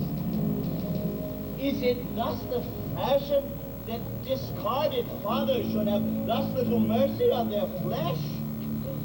Judicious punishment! 'Twas this flesh which begot those pelican daughters! This cold night will turn us all to fools and madmen. Take heed of the foul fiend. Times are cold. What hast thou been? A serving man. Proud of heart and mind, I served the lust of my mistress' heart in cheating act of darkness. One that slept in the contriving of lust, and waked to do it, wine loved enticed dearly and in woman, out there aboard the church. Not the rustling silks nor the creaking of shoes betray that poor heart to woman. Keep thy foot on brothers, defy the foul fiend. Still through the hawthorn blows the cold wind. Dolphin, my boy, Dolphin, my boy, Caesar!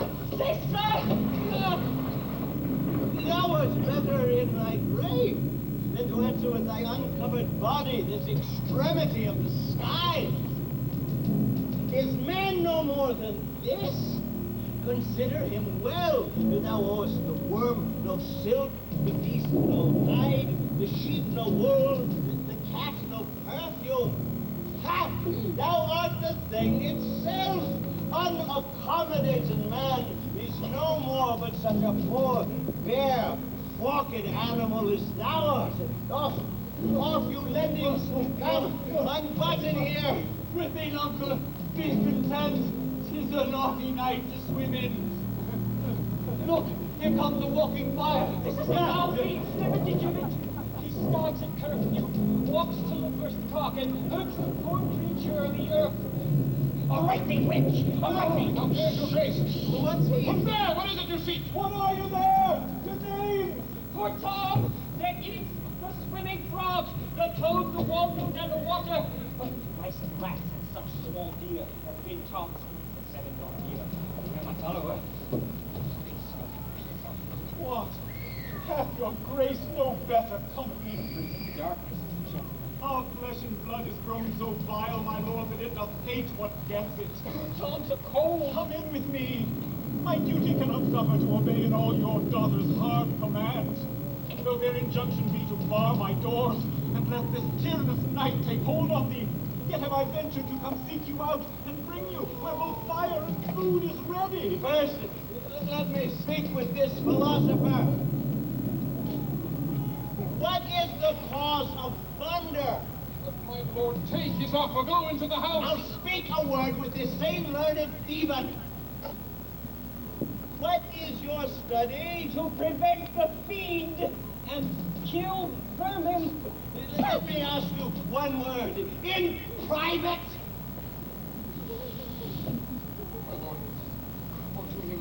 hours ago, his wits begin to unsettle. Canst thou blame him? His daughters seek his death. Ah, that good Kent! He said it would be thus, poor banished man. Thou sayest the king grows mad.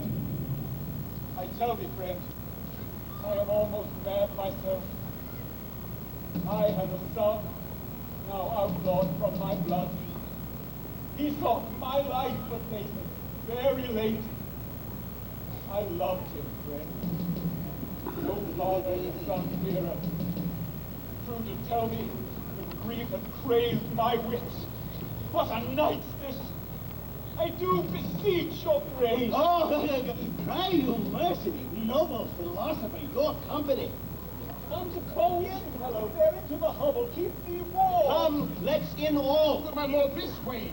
With him, I will keep still with my philosopher. My lord, soothe him, let him take the fellow. Take him, you all. Come, sirrah, come on, go along with us. Come, good Athenian. No word, no word. Roll into the dark tower came. His work was still. My bow and bomb. I smell the blood of a great king. I will have my revenge ere I depart his house. How, my lord, I may be censured. That nature thus gives way to loyalty. Something fears me to think of. Now, see, it's not altogether your brother's evil disposition made him seek his death, but a provoking man set awake by reprovable madness himself. How malicious is my fortune that I must repent to be just. This is the letter he spoke of, which proves him an intelligent party to the advantage of the friend. Oh, that this treason were not, and not I the detective. Go with me to the Duchess. If the matter in this paper be certain, you have mighty business in hand. True or false? It hath made thee Earl of Gloucester. Seek out where thy father is, that he may be ready for our apprehension. If I find him comforting the king, it will stop his suspicions more fully. I will persevere in the cause of my loyalty, though the conflict be sore between that and my blood. I will lay trust upon thee. Thou shalt find a dearer father in my love.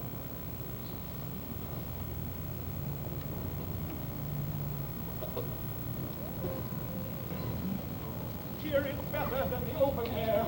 Take it thankfully. I will not be long from thee.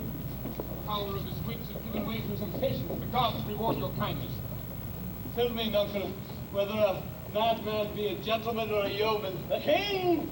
A king! To have 1,000 with red burning spits come hissing in upon him. The foul fiend bites my back! This man that trusts in the tameness of a wolf, a horse's health, a boy's love, or a poor's oath. It shall be done! I will arraign them straight! Come, sit you here, most learned justicer. And thou, sapient sir, sit you too?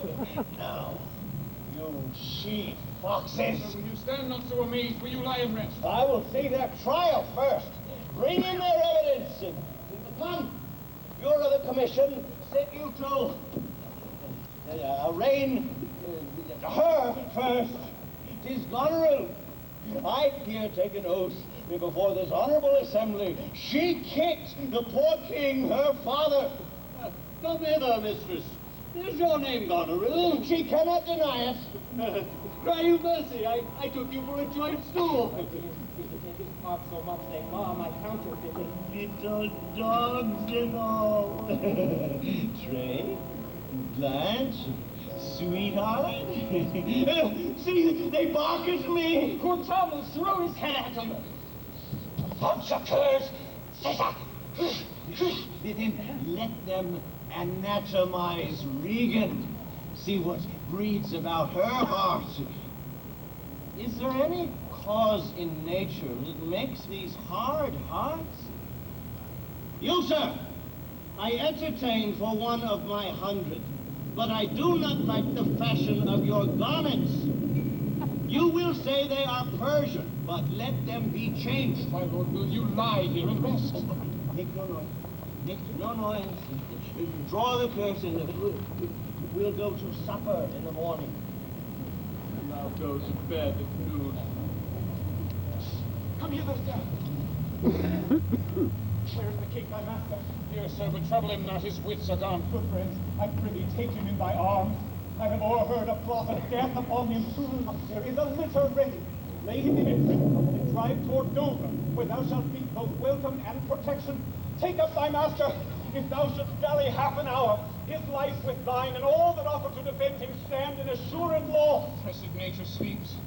This rest might yet have bombed thy broken sinews, which of convenience will not allow stand hard and cure. Come, sirrah. You must help bear thy master. You must not stay behind. Come! Come away!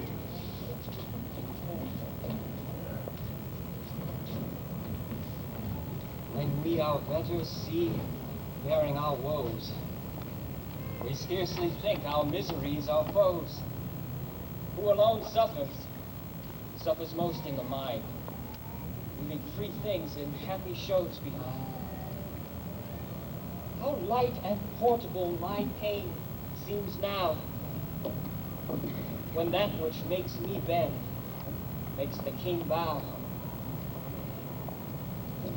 Be child is thy father. Come, away.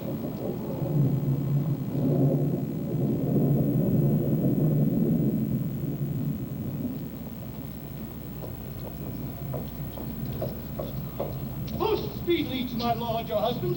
Show him this letter. The army of France has landed. Go seek the traitor Gloucester. Hang him instantly. Pluck out his eye. Leave him. In my discretion. Edmund, keep your sister company. The revenges we are about to take upon your traitorous father are not fit for your beholding. Advise the Duke for you in going to a most recent preparation. We are bound to the light. Our course shall be swift and intelligent betwixt us. Farewell, dear sister. Farewell, my lord of Gloucester. How now? Where's the king? My lord of Gloucester hath conveyed him hence. Some 5 or 6 and 30 of his knights, hot searchers after him, then in the gate. Who, with some other of my lord's dependents, are gone with him toward Dover, where they boast to have well-armed friends. Get horses for your mistress. Farewell, sweet lord. And sister. Edmund, farewell. Go seek the traitor Gloucester. Hang him like a thief. Bring him before us. So well. We not pass upon his life without the form of justice and our power shall be indulgent to our wrath, which men may blame. Not control. Who's there? The traitor! Ungrateful fox! 'Tis he. Bind fast his corky arms. Good, my friends. What mean your graces? Consider, you are my guests. Hard, hard, oh filthy traitor! Unmerciful lady as thou art, I am none. Bind him! Thou shalt die! Ah, by the kind gods! 'Tis most ignobly done to pluck me by the beard. So white and such a traitor! Come, sir. What letters had you late from France? Be simple answered, for we know the truth. And what confederacy had you with the traitors late footed in the kingdom? To whose hands have you sent the lunatic king? Speak! I have a letter, guessingly set down, that comes from one that's of a neutral heart, and not from one opposed. Ah, cunning! And false? Where hast thou sent the king? To Dover. Wherefore to Dover? Wast thou not charged? Wherefore to Dover?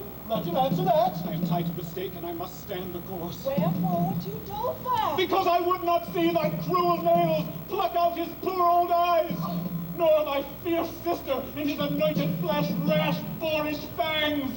All cruels else subscribe, but I shall see the winged vengeance overtake such children. See it! Shalt thou never? Fellas, hold him! Upon these eyes of thine, I'll set my foot. He's not for things to live till he be old. Give me the cruel! You God! One side will mock the other two. Did you see vengeance? Hold your hand, Lord! I have served you ever since I was a child, but better service have I never done you than now to bid you home. How now, you dog! You wear a beard upon your chin, I'd shake it on this floor. What do you mean? My villain! Hey there, come on and take the chance of anger.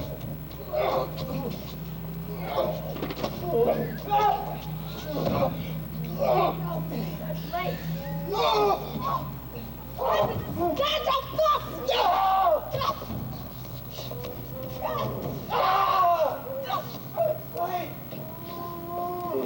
My lord, you have won my weapons.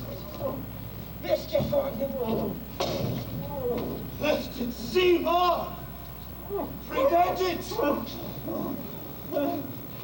Out, vile jelly! But where is thy luster now?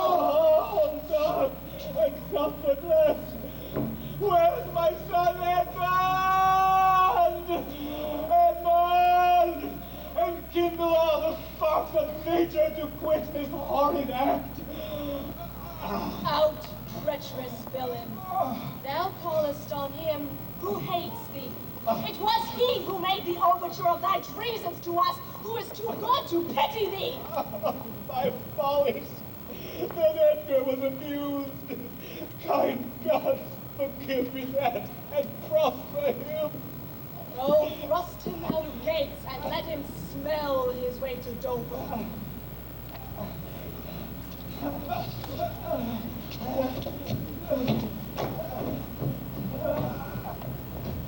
Now, my lord, how look you? Have received a hand. Follow me, lady. Regan, plead apace. Give me all.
Away, get thee away. Good friend, be gone. Thy comforts can do me no good at all. Thee they may hurt. You cannot see your way. I have no way, and therefore want no eyes. I stumbled when I saw. Oh, dear son Edgar, the food of thy abused father's wrath, might I but live to see thee in my touch, I'd say I had eyes again. How now? Who's there? Gosh, who can say I am at the worst? I am worse than I was. This poor man, Tom. Worse I may be yet. The worst is not so long as we can say this is the worst. Hello, Father Ghost. Is it a beggar man? Madman and beggar too. He has some reason, else he could not beg. In the last night's storm, I such a fellow saw. It made me think a man, a worm. My son gave them into my mind. And yet, my mind was then scarce friend to me. I have heard more since. As flies to wanton boys are we to the gods. They kill us for their sport. Bless thee, master. Isn't that the naked fellow? Aye, my lord, get thee away. If for my sake thou wilt or take us hence a mile or twain and away toward Dover, do it for ancient love, and bring some covering for this naked soul, which I'll entreat to lead me. Alack, sir, he is mad. 'Tis the time's plague when madmen lead the blind. Do as I bid thee, or rather, do thy pleasure. above the rest. Be gone. I'll bring him the best peril that I have. Come on, just what will. Sirrah! Naked fellow! Arms are cold. Come hither, fellow. I must. Was thy sweet eyes. Indeed, knowest thou the way to go? One style and gait, horseway and footpath. For Tom has been scared on his good wits. So bless thee, good master, from the foul fiend. Yeah. My fiends have been in trouble once, so bless thee, master. Here, take my purse. Thou, whom the heavens' plagues have humbled to all strokes. That I am wretched, who makes thee the happier. Heavens, deal so still. Let the superfluous and lust-dieted man that slaves your ordinance, that will not see because he does not feel your power quickly. So distribution should undo excess, and each man have enough. Dost thou know, Doe? Aye, master. There is a cliff whose high and bending head looks fearfully in the confined deep. Bring me but to the very brim of it, and I'll repair the misery thou dost bear with something rich about me. From that place, I shall no leading need for thy arm.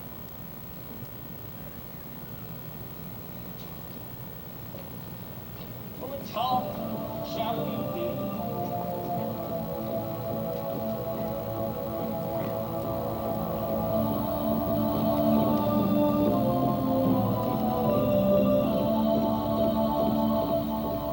Welcome, my lord. I marvel our mild husband not met us on the way. Now, where's your master? Madam, within. But never a man so changed. I told him of the army that was landed. He smiled at me. I told him you were coming. His answer was, the worst. Of Gloucester's treachery and of the loyal service of his son.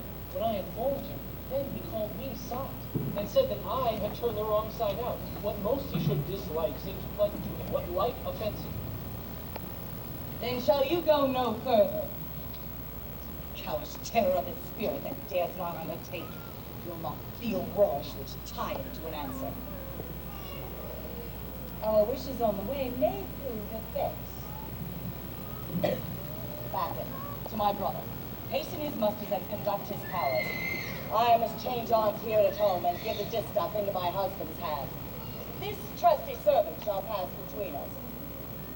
Ere long, you are like to hear, if you dare venture in your own behalf, a mistress's command. Wear this, their speech. Recline your head.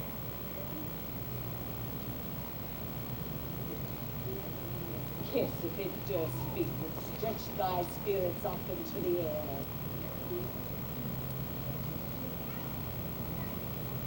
Conceive. Fare thee well. Yours in the ranks of death.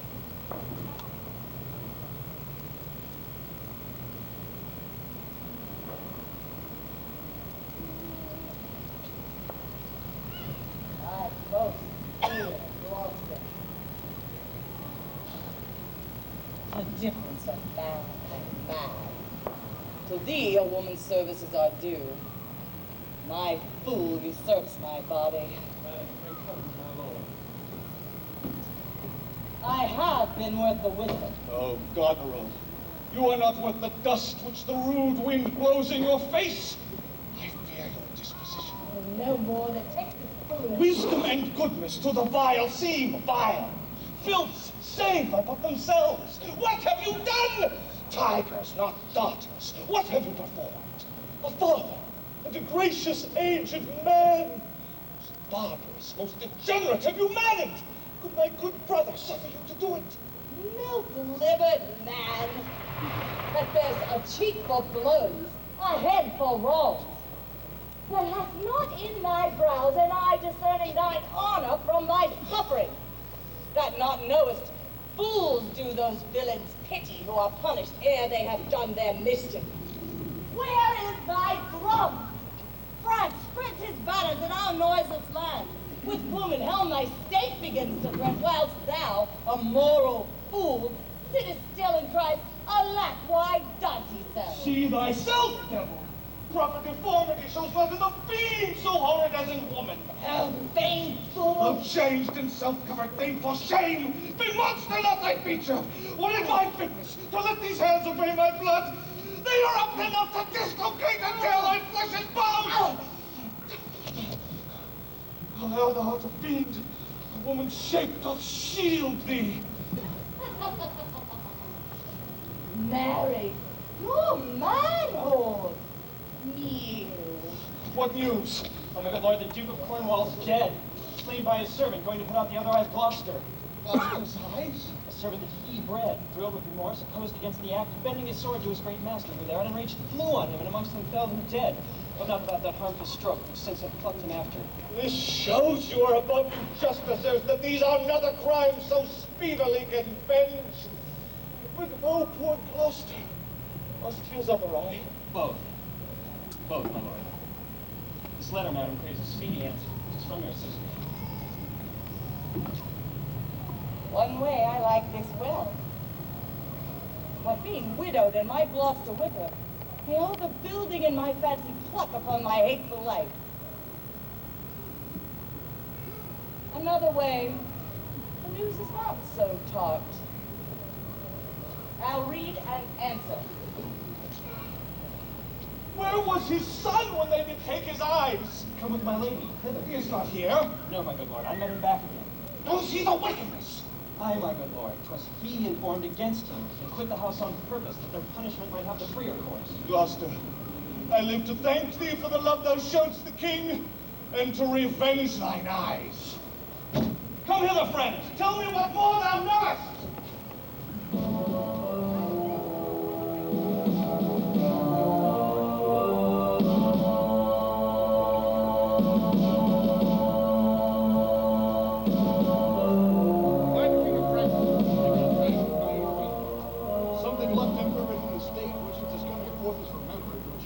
Fortunes to the kingdom such fear and danger that his personal return was most required and necessary. Who hath he left behind him, General? The Marshal of France, Monsieur Lafar. Of Albany and Cornwall's powers, have you heard not? If it is so, they are afoot. Tis he, what he was met even now, as mad as the big sea, singing aloud, crowned with hemlock, nettles, cuckoo flowers, and all the idle weeds that grow hereabout. Search every acre in the high-grown field and bring him to our eye. What can wisdom do to restore his bereaved sense? There is means, madam. Our foster nurse of nature is repose, the which he lacks. That to provoke in him are many simples operative, whose powers will close the eye of anguish. Speak for him, lest his ungoverned rage dissolve the life that wants the means to lead it. Oh, my dear father, 'tis thy business that I go about. Therefore, great France, my mourning and importunate tears hath pity. No lone ambition doth our arms incite, and love, dear love, and our aged father's right. Soon may I see and hear you.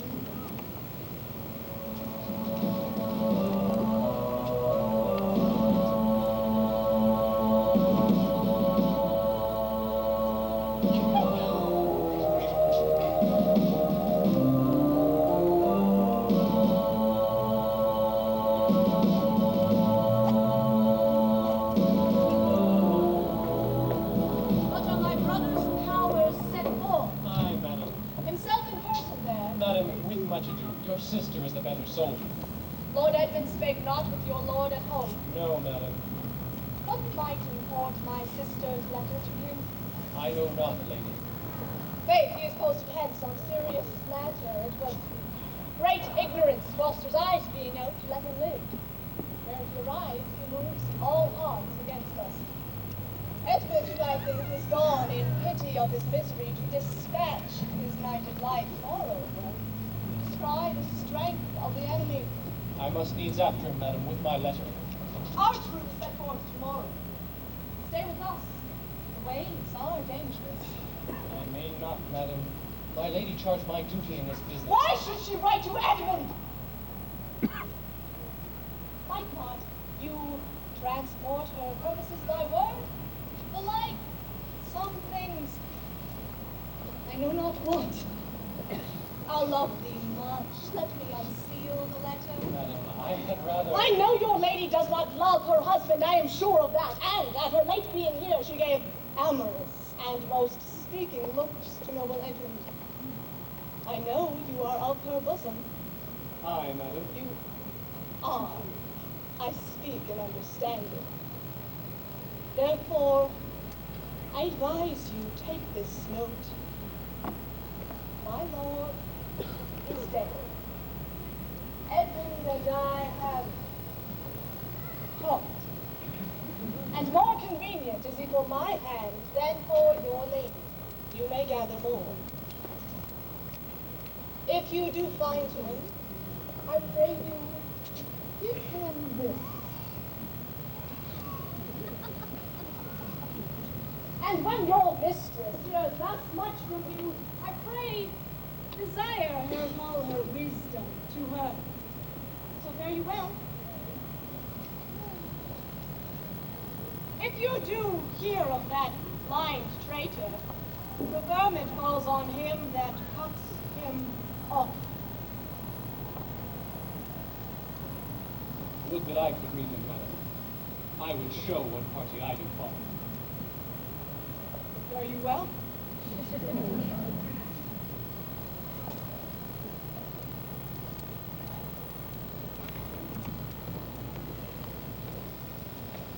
When shall I come to the top of that same hill? We shall climb up it now. Look how we labor. Methinks the ground is even. Horrible steep. Hark. You hear the sea? No, truly. Why then, your other senses grow imperfect by anguish of your eyes. So may it be indeed. Methinks thy voice is altered, and that thou speakst in better phrase and manner than thou didst. You are deceived. In nothing am I changed, but in my garments. Methinks you're better spoken. Come on, sir. Here's the place. How fearful and dizzy 'tis to cast one's eyes so low. The fishermen that walk upon the beach appear like mice, and yon tall anchoring ship almost too small for sight. I'll look no more, lest my brain turn and the deficient sight topple down headlong. Stand still. Set me where you stand. In your hand. You are now within a foot of the extreme verge. For all beneath the moon would I not leap upright. Let go my hand. Here, friend, is another purse. In it, a jewel well worth a poor man's taking. Fairies and God prosper it with thee. Go thou further off. Bid me farewell, and let me hear thee going. Now, very well, good sir. With all my heart. Why I can trifle thus with this despair is done to cure it. O you mighty gods, this world I do renounce, and in your sights shake patiently my great afflictions off. If Edgar lived, ah, bless him!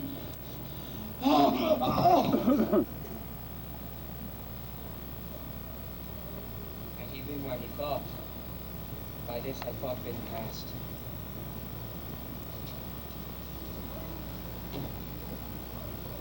Alive or dead?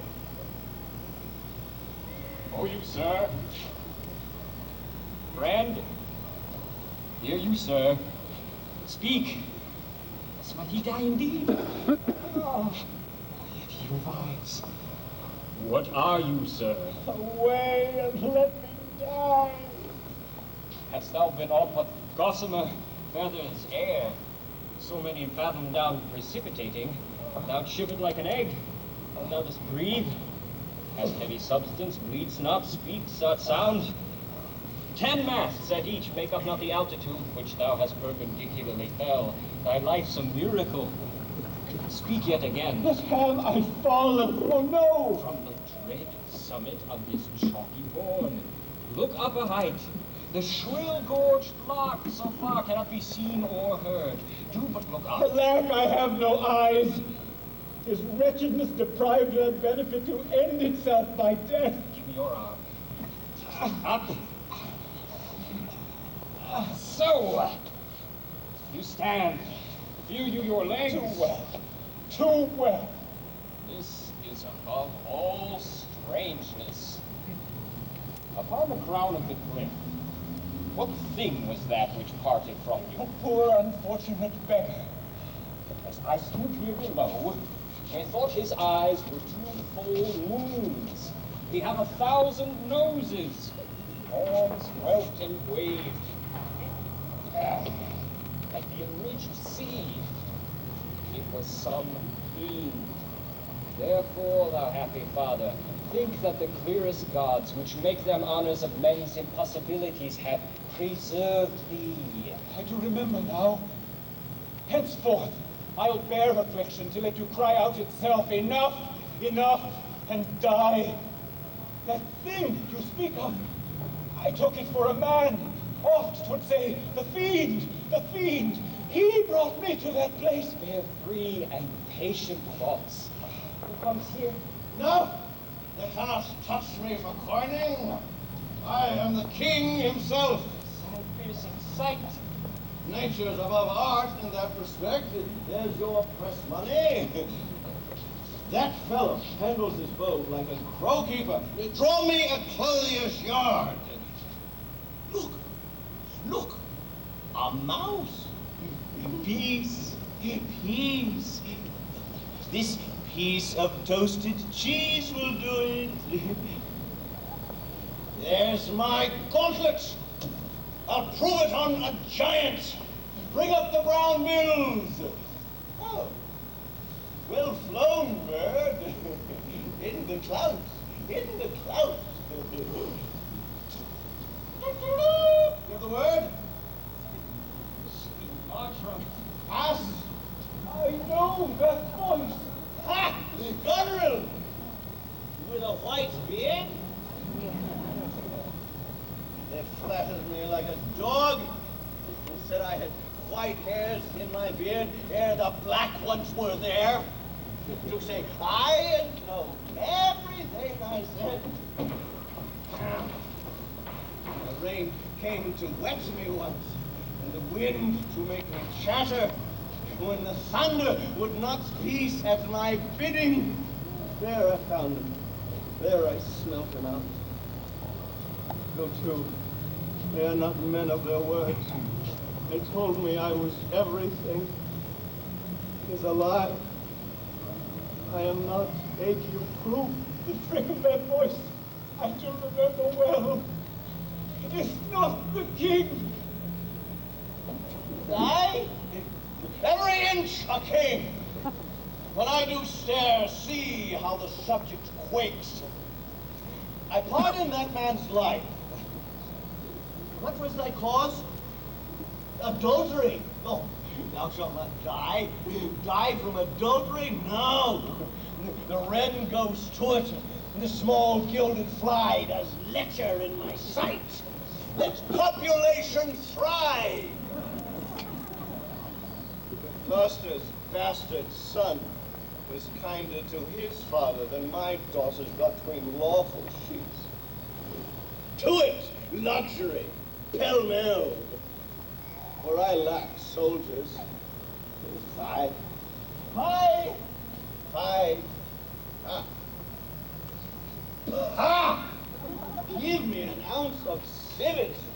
Good apothecary, sweeten my imagination. Yeah, there's money for thee. Oh, let me kiss that hand. Oh, let me wipe it first. It smells of mortality. Oh, thou ruined piece of nature. this great world shall so fall out to naught. Dost thou know me?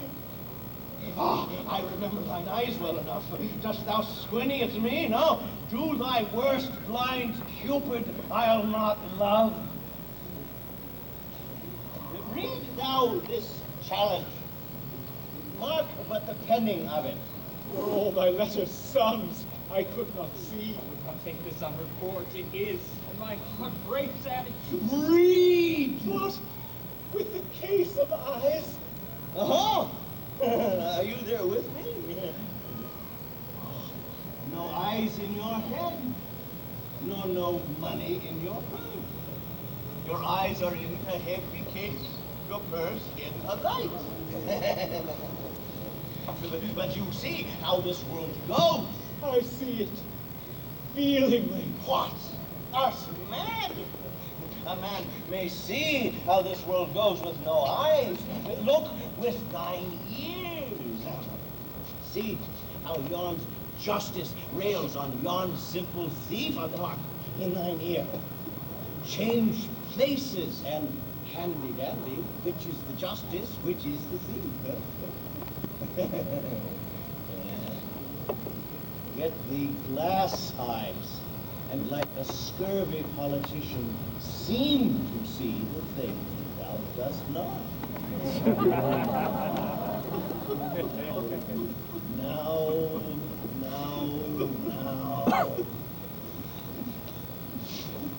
If thou wilt weep my fortunes, take my eyes. I know thee well enough. Thy name is Gloucester. Thou must be patient. We came crying hither. Thou knowest, when first we smelled the air, we walled and cried. I will preach to thee. Mark. When we are born, we cry that we are come to this great stage of fools. Oh, this is a good block. It were a delicate stratagem to shoe a troop of horse with velvet. I'll put it in proof. And when I have stolen upon these son-in-laws, then kill! There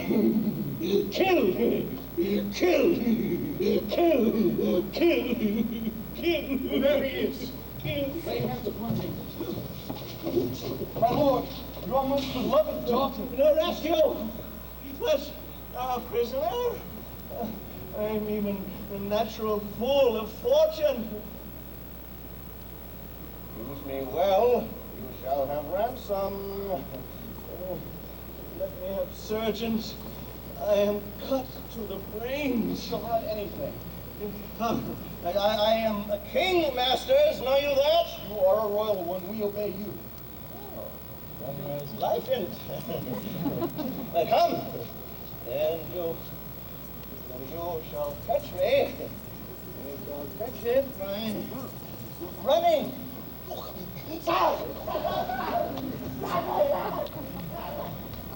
Pitiful Satan, the meanest rich, past speaking of in a king. Thou hast, sir, one daughter that redeems nature's curse from that which twain have brought her to. Hail gentle, sir. Speed you, sir, what's your will? I've prepared officer of a battle sword. Most sure and vulgar, all can hear that which distinguishes sound. But by your favor, how near's the other army? Near, and on speedy foot. I think so, that's all. No, sir. What are you? Poor man. Maintain my fortune's blows. Who by the art of no man feeling sorrows and most prone to ruin. With your hand, I'll lead you to some shelter. Most happy. This head of thine was first framed flesh to raise my fortunes. Hold, unhappy traitor! Briefly thyself remember, the sword is out that must destroy thee. Now, let thy friendly hand put strength enough to it. Wherefore, bold peasants, darest thou support a published traitor? Hence, lest the imperfection of his fortune take like hold on thee. Let go his arm. Not let go. Let go, slave, for thou hast. Wait. Come not near the old man. Out, dunghill.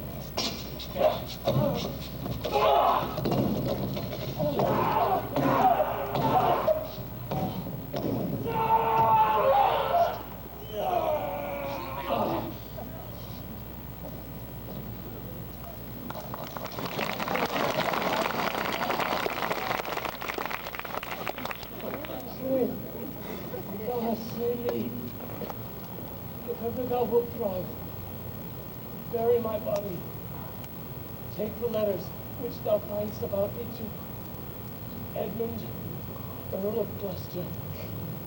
Seek him out upon the English party. Oh, untimely death. I know thee well, a serviceable villain, as duteous to thy mistress' vices as badness would desire. What? Is he dead? Sit you down, father. Rest you. The letter said he speaks of thee, my friends. He is dead. I am only sorry he has no other deathsman. Let us see. To know our enemies' minds, we grip their hearts. We, gentle wax and manners, blame us not. Let our reciprocal vows be remembered. There is nothing done if he return the conqueror. Then am I the prisoner, and his bed my jail. From the low warmth whereof deliver me, and occupy that place for your labor. Your wife, so I would say, affectionate servant Goneril. Apply on her virtuous husband's life, and the exchange my brother. Here in the sands, thee I'll rake up. The plot unsuspectified by murderous letters, and at the proper time with this ungracious paper strike the sight of the death-practiced duke. For him 'tis well that of thy death and business I can tell. King, man, better I were distract. So should my thoughts be severed from my griefs, and woes by wrong imaginations lose the knowledge of themselves. Give me thy hand. Far off methinks I hear the beaten drum. Come, father. I'll bestow you with a friend. Oh, thou good tent. How shall I live and work to match thy goodness? To be acknowledged, madam, is our paid. Be better suited. These weeds are memories of those worser hours. I've really put them off. Pardon, madam, yet to be known shortens my made intent. My boon I make it that you know me not, till time and I think meet. Then be it so, good my lord. How does the king? Madam, sleep still. So please, your majesty, that we may wait the king. He hath slept long. Be governed by your knowledge and proceed in the sway of your own will. You see, arrayed? Aye, madam. In the heaviness of sleep, we put fresh garments on you. Revive the majesty to awake him. Doubt not of his temperance. Farewell. Please you draw nearby. Louder, the music there. Dear father! Restoration hang thy medicine on my lips, and let this kiss repair those violent harms which my two sisters have in thy reverence made. Kind and dear princess. Had you not been their father, these white flakes had challenged pity of them. Was this a face to be opposed against the warring winds? To stand against the deep, dread-bolted thunder and the most terrible and nimble stroke of quick cross lightning? To watch your lost one with this thin help? Alack! 'Tis wonder that thy life and wits at once had not concluded all. He wakes. Speak to him. Madam, do you, 'tis best. How does my royal lord? How fares your majesty? You do me wrong to take me out of the grave. Thou art a soul in bliss, but I am bound upon a wheel of fire that mine own tears do scald like molten lead. Sir, do you know me? You are a spirit, I know. Where did you die? Still, far, why? He's scarce awake. Let him alone a while. Where have I been? Where am I? Fair daylight. Oh, I am mightily abused. I should e'en die with pity to see another thus. I know not what to say. I will not swear peace on my hand. But see, I feel this kindred. Would I were assured of my condition. Oh, look upon me, sir, and hold your hands in benediction over me. No, sir, you must not kneel. Pray do not mock me. I am a very foolish, fond old man. 80 and upwards, not an hour, more or less.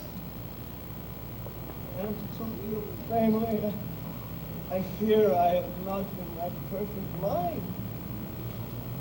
Methinks I should know you, and know this man. Yet I am doubtful, for I am mainly ignorant what place this is. For all the skill I have remembers not these garments, nor I know not where I did lodge last night. Do not laugh at me.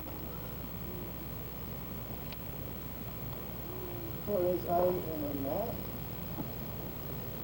I thank this lady to be my child, Cordelia. Your tears wet? Yes, yes, I pray, weep not. If you have poison for me, I will drink it. I know you do not love me, for your sisters have, as I remember, done me wrong. You have some cause, they have not. No cause, no cause. Am I in France? In your own kingdom, sir. Do not abuse me! Be comforted, good madam. The great rage you see is killed in him, yet it is danger to make him even o'er the time he has lost. Desire him to go. Trouble him no more until further settling. Wilt please, your highness, walk?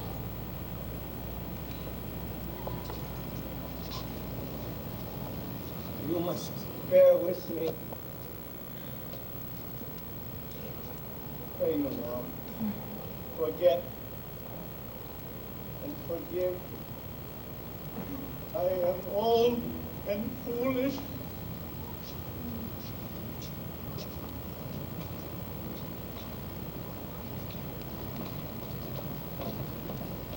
Hold it true, sir, that Duke Cornwall was so slain? Most certain, sir. Whose conductor was he? As 'tis said, the bastard son of Gloucester.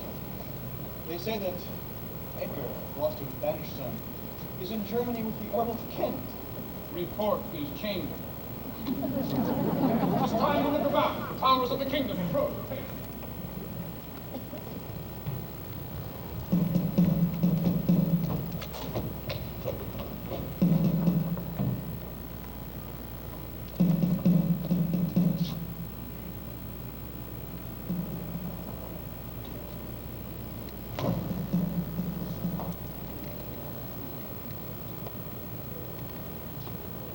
Now, sweet Lord, you know the goodness I intend upon you. Tell me, but truly, but then speak the truth. Do you not love my sister? In honored love? But have you never found my brother's way to the forbidden place? That thought abuses you. I do suspect that you have been conjunct and bosomed with her as far as we call her. No, by mine honor, madam. I never shall endure her, dear my lord. Be not familiar with her. Fear me not.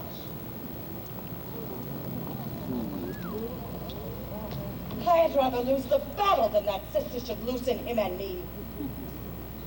Our very loving sister, well be met. Sir, this I hear. The king is come to his daughter, with others, whom the harshness of our state forced to cry out. For I cannot be honest, I never yet was valiant. For this business touches us as France invades our land. Sir, you speak nobly. Why is this reason combined again against the enemy? These domestic and particular broils are not the question here. Let's then determine with the ancient of war on our proceeding. I shall attend you presently at your tent. Sister, you'll go with us? No. 'Tis most convenient. Pray, go with us.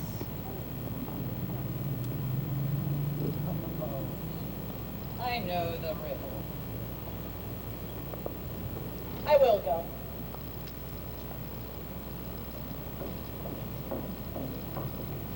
And have your grace had speech with man so poor? Hear me one word. I'll overtake you. Speak. Before you fight the battle, open this letter. If you have victory, let the trumpet sound for him that brought it. Wretched though I seem, I can produce a champion that will prove what is avouched there. If you miscarry, the business of the world has such an end as machination ceases. Fortune love you. Stay till I've read the letter. I was forbid it. When the time shall serve, let but the herald cry, and I'll appear again. I fare thee well. I will o'erlook thy faithful. The enemy's in view. Draw off your powers. Give us the guest of their true strength and forces by diligent discovery, but your haste is now urged on you. We will greet the time. To both these sisters have I sworn my love,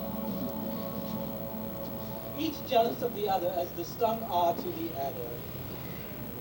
Which of them shall I take? One, both, or neither? Neither can be enjoyed if both remain alive. To choose the widow exasperates, makes mad her sister Goneril, and hardly shall I carry out my side her husband being alive. Now then, we'll use his countenance for the battle, which being done, let her who would be rid of him devise his speedy taking off. And as for the mercy which he intends to Lear to Cordelia, the battle done and they within our powers shall never see his pardon. For my state stands on me to defend, not to debate.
Away, old man. Give me thy hand, come on. King Lear hath lost. He and his daughter ta'en. Give me thy hand, come on. No further, sir. A man may rot even here. In ill thoughts again? They must endure their growing hence even as they are coming hither. Rightness is all. Come on.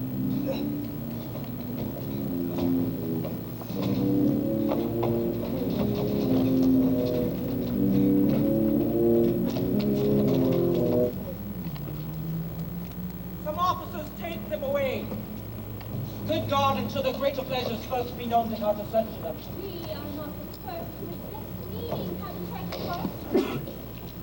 For thee, O present king, I am cast down. Myself could else outfrown false fortune's frown. Shall we not see these daughters and these sisters? No. Okay, come, let's away to prison.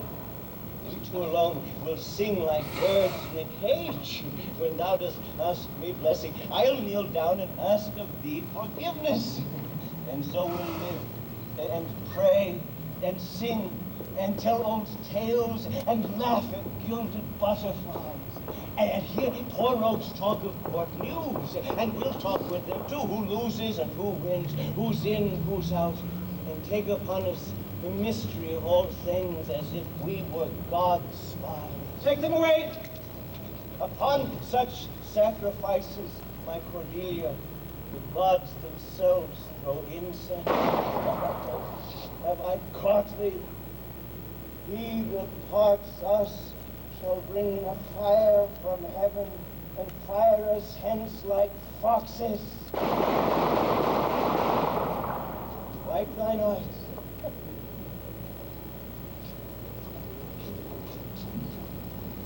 Come hither, Captain, hark! Take thou this note, go follow them to the prison. If thou dost, as this instructs thee, thou must make thy way to noble fortune. But know thou this, to be tender-minded does not become a sword. Either say thou do it, or thrive by other means. I'll do it, my lord. About it and carry it out as I have set it down.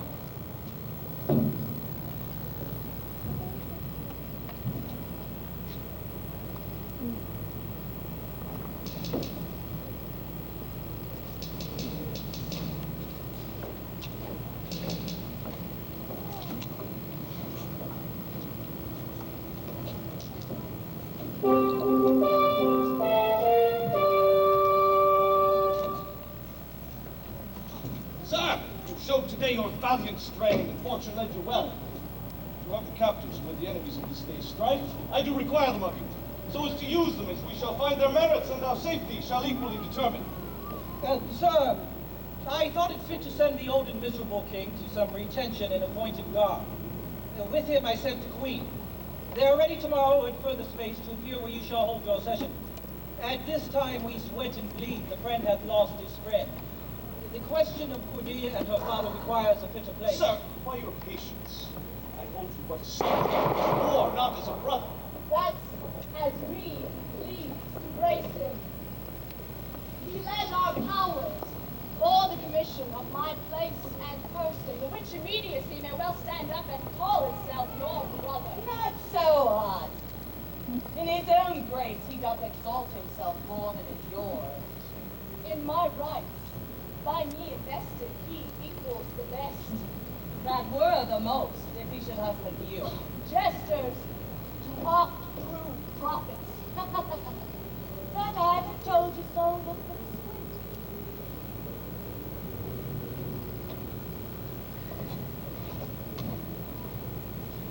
sweet. Lady, I am not well, else I should answer you from a full-flowing stomach. General, take thou my soldiers, prisoners, patrimony. Dispose of them, of thee. The walls are thine. Witness the world that I create thee here, my lord and master. Mean you to enjoy him? The letter alone lies not in your goodwill. No, in thine, lord. Half-blooded fellow, yes. Let the drums strike and prove my title rise. Stay yet, hear reason. Edmund, I arrest thee on Capitol Street, and inanitate this gilded serpent. For your claim, fair sister, I bar it in the interest of my wife. 'Tis she is subcontracted to this lord. An intendant. Thou art armed, Gloucester. Let the trumpet sound. If none appear to prove upon thy person thy heinous, manifest in many treasons, there is my pledge. I'll make it on thy heart ere I taste bread. Thou art in nothing less than I have here proclaimed. Sick! If not, I'll ne'er trust medicine.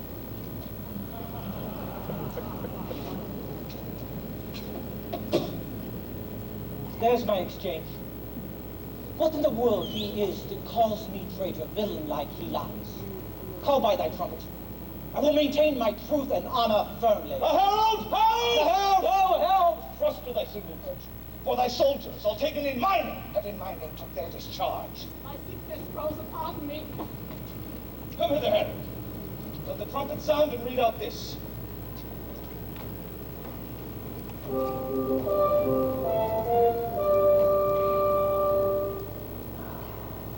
If any man of quality or degree within the lists of the army maintains upon Edmund, supposed Earl of Gloucester, that he is a manifold traitor, let him appear by the third sound of the trumpet.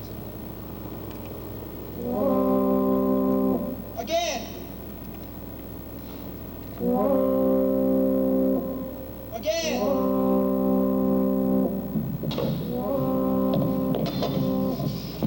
Ask him his purposes, why he appears upon this sound of the trumpet.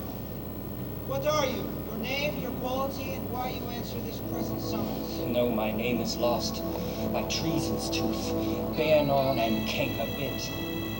Yet am I noble, as the adversary I come to cope. Which is that adversary? What's he that speaks for Edmund, Earl of Gloucester? Himself, what sayest thou to him? Draw thy sword, lest my speech offend a noble heart. Thy arm may do thee justice. Here is mine. Behold, it is the privilege of my profession, my oath. I protest, despite thy strength, youth, place, and eminence, thou art a traitor. False to thy gods, thy father and thy brother, conspirate against this high illustrious prince, and from the extremest upward of thy head, the descent of dust below thy foot, a most toad-spotted traitor. Sayest thou no, this sword, this arm, and my best spirit are bent to prove upon thy heart whereto I speak, thou liest. In wisdom I should ask thy name. But since thy outside looks so fair and warlike, and that thy tongue, some say, a breeding breeze, what's safe and nicely I might well delay by rule of knighthood. I disdain and spurn. Back do I toss those treasons to thy head. This sword of mine shall give them instant way, where they shall rest forever.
Say if I do. The laws are mine, not thine. Who can arraign me for it? Most monstrous! Oh, knowest thou this paper? Ask me not what I know, what you charged me with. That have I done, and more, much more. But what art thou that hast this fortune on me? If thou art noble, I do forgive thee. Let's exchange charity. I am no less in blood than thou art, Edmund. My name is Edgar, and thy father's son. The gods are just, and of our pleasant vices make instruments to plague us. The dark and vicious place where thee he got cost him his eyes. All spoken right, 'tis true. The wheel has come full circle. I am here. The on thy variegated Prophesire, royal nobleness, I must embrace thee. That sorrow split my heart if ever I did hate thee or thy father. Noble Prince, I know it. Where have you hid yourself? How have you known the miseries of your father? By nursing them, my lord. I was his guide, led him, begged for him. Never, oh fault, revealed myself till some half hour passed. When I was armed, I asked him his blessing, and from first to last told him my pilgrimage. But his flawed heart, alack, too weak the conflict to support, twixt two extremes of passion, joy and grief, burst smilingly. There before more woeful, hold it in, for I am almost ready to be solved in this. This too brief tale. Whilst I was still in sorrow, came therein a man who told the most piteous tale of Lear and him that ever ear received, which in the recounting his heart grew heavy, and the strings of life began to crack. Twice then the trumpet sounded, and there I left him tranced. This Kent, my noble lord, the banished Kent, who, in disguise, followed his enemy king and did him service improper for a slave. Oh, is this he? The time will not allow the compliment which very manners urges. I've come to bid my master ride good night. Is he not here? Great thing of us forgot. Speak it! Where's the king and where's Cordelia? I can't, for life. Some good I mean to do, despite mine own nature. Quickly send, be briefing it to the castle, for my writ is on the life of Lear and Cordelia. Run! To whom, my lord?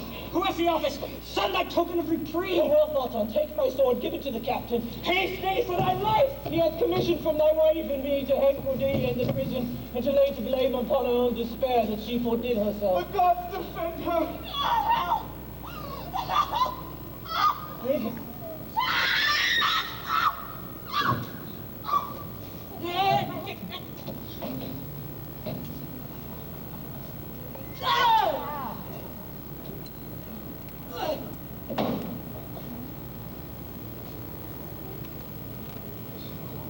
She's dead. Who dead? Speak, woman.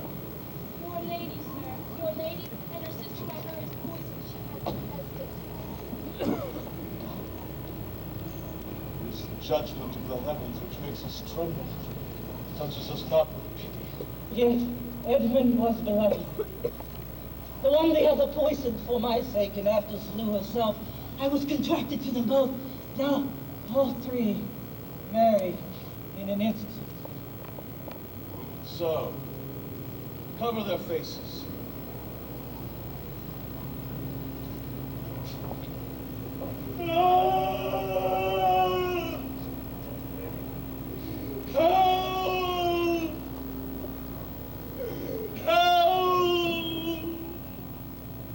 Oh, you are men of stones, and are your tongues and eyes, I use them so that heaven's vault should crack. She's gone forever. I know when one is dead and when one lives. She's dead as earth. Lend me a looking glass. If that her breath will mist or stain the stone, why then she lives. Image of that horror. Fall and cease! This feather stirs. She lives. Oh, if it be so, it is a chance which does redeem all sorrows that ever I have felt. Oh, my good master. Prithee away. It is Kent, your friend. A plague upon you, murderers! Traitors all! I might have saved her. Now she's gone forever.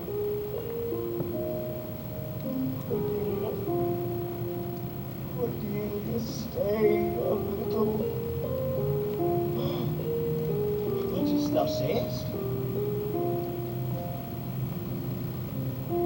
Her voice was ever soft, gentle, and low. Excellent thing, woman. I killed the slave that was a hanging thee. It's true, my lords, he did. Did I not, fellow? I have seen the day with my good fighting falchion. I would have made him skip. But I am old now. The same crosses spoil me. Who are you? Mine eyes do not to the guess. Are you not Kent? The same. Your servant, Kent, who was your servant, Caius. He's a good fellow, I'll tell you straight. He'll strike, and quickly too. He's dead and rotten. No, my lord, I am the very man.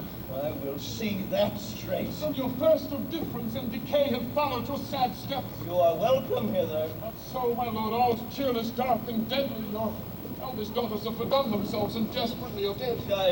So I think. He knows not what he says. Vain is it that we present us to him. You lords and noble friends know our intent. What comfort that may come to this great decay shall be applied. For us, we will resign to the life of this old majesty, to him our absolute power. You to your rights, much and more addition as your honors have more than merited. All friends shall taste the cup of their deservings, and all foes the cup of their deservings. Oh, see.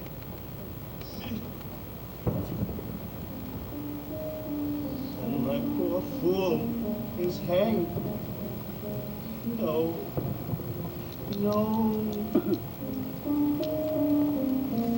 Nolan. Why should a dog or horse a rat have life, and thou no breath at all? Thou to come no more. Never.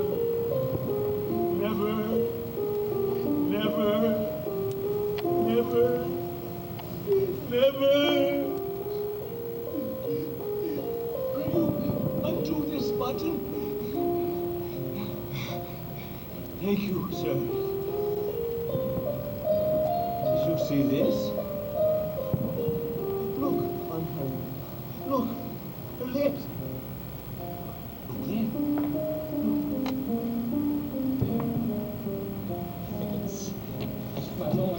My lord, break upon my privy grip. Look out, my lord, look out! Vex not his ghost. Oh, let him pass.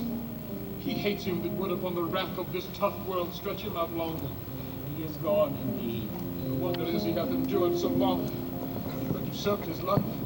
Bear them from hence. Our present business is general woe. Friends of my soul, you twain, rule in this realm. Record states. I have a journey, sir, shortly to go. My master calls. I must not say no. The weight of this sad time, we must obey. Speak what we feel, not what we ought to say. The oldest have borne most. We that are young shall never see so much, or live so long.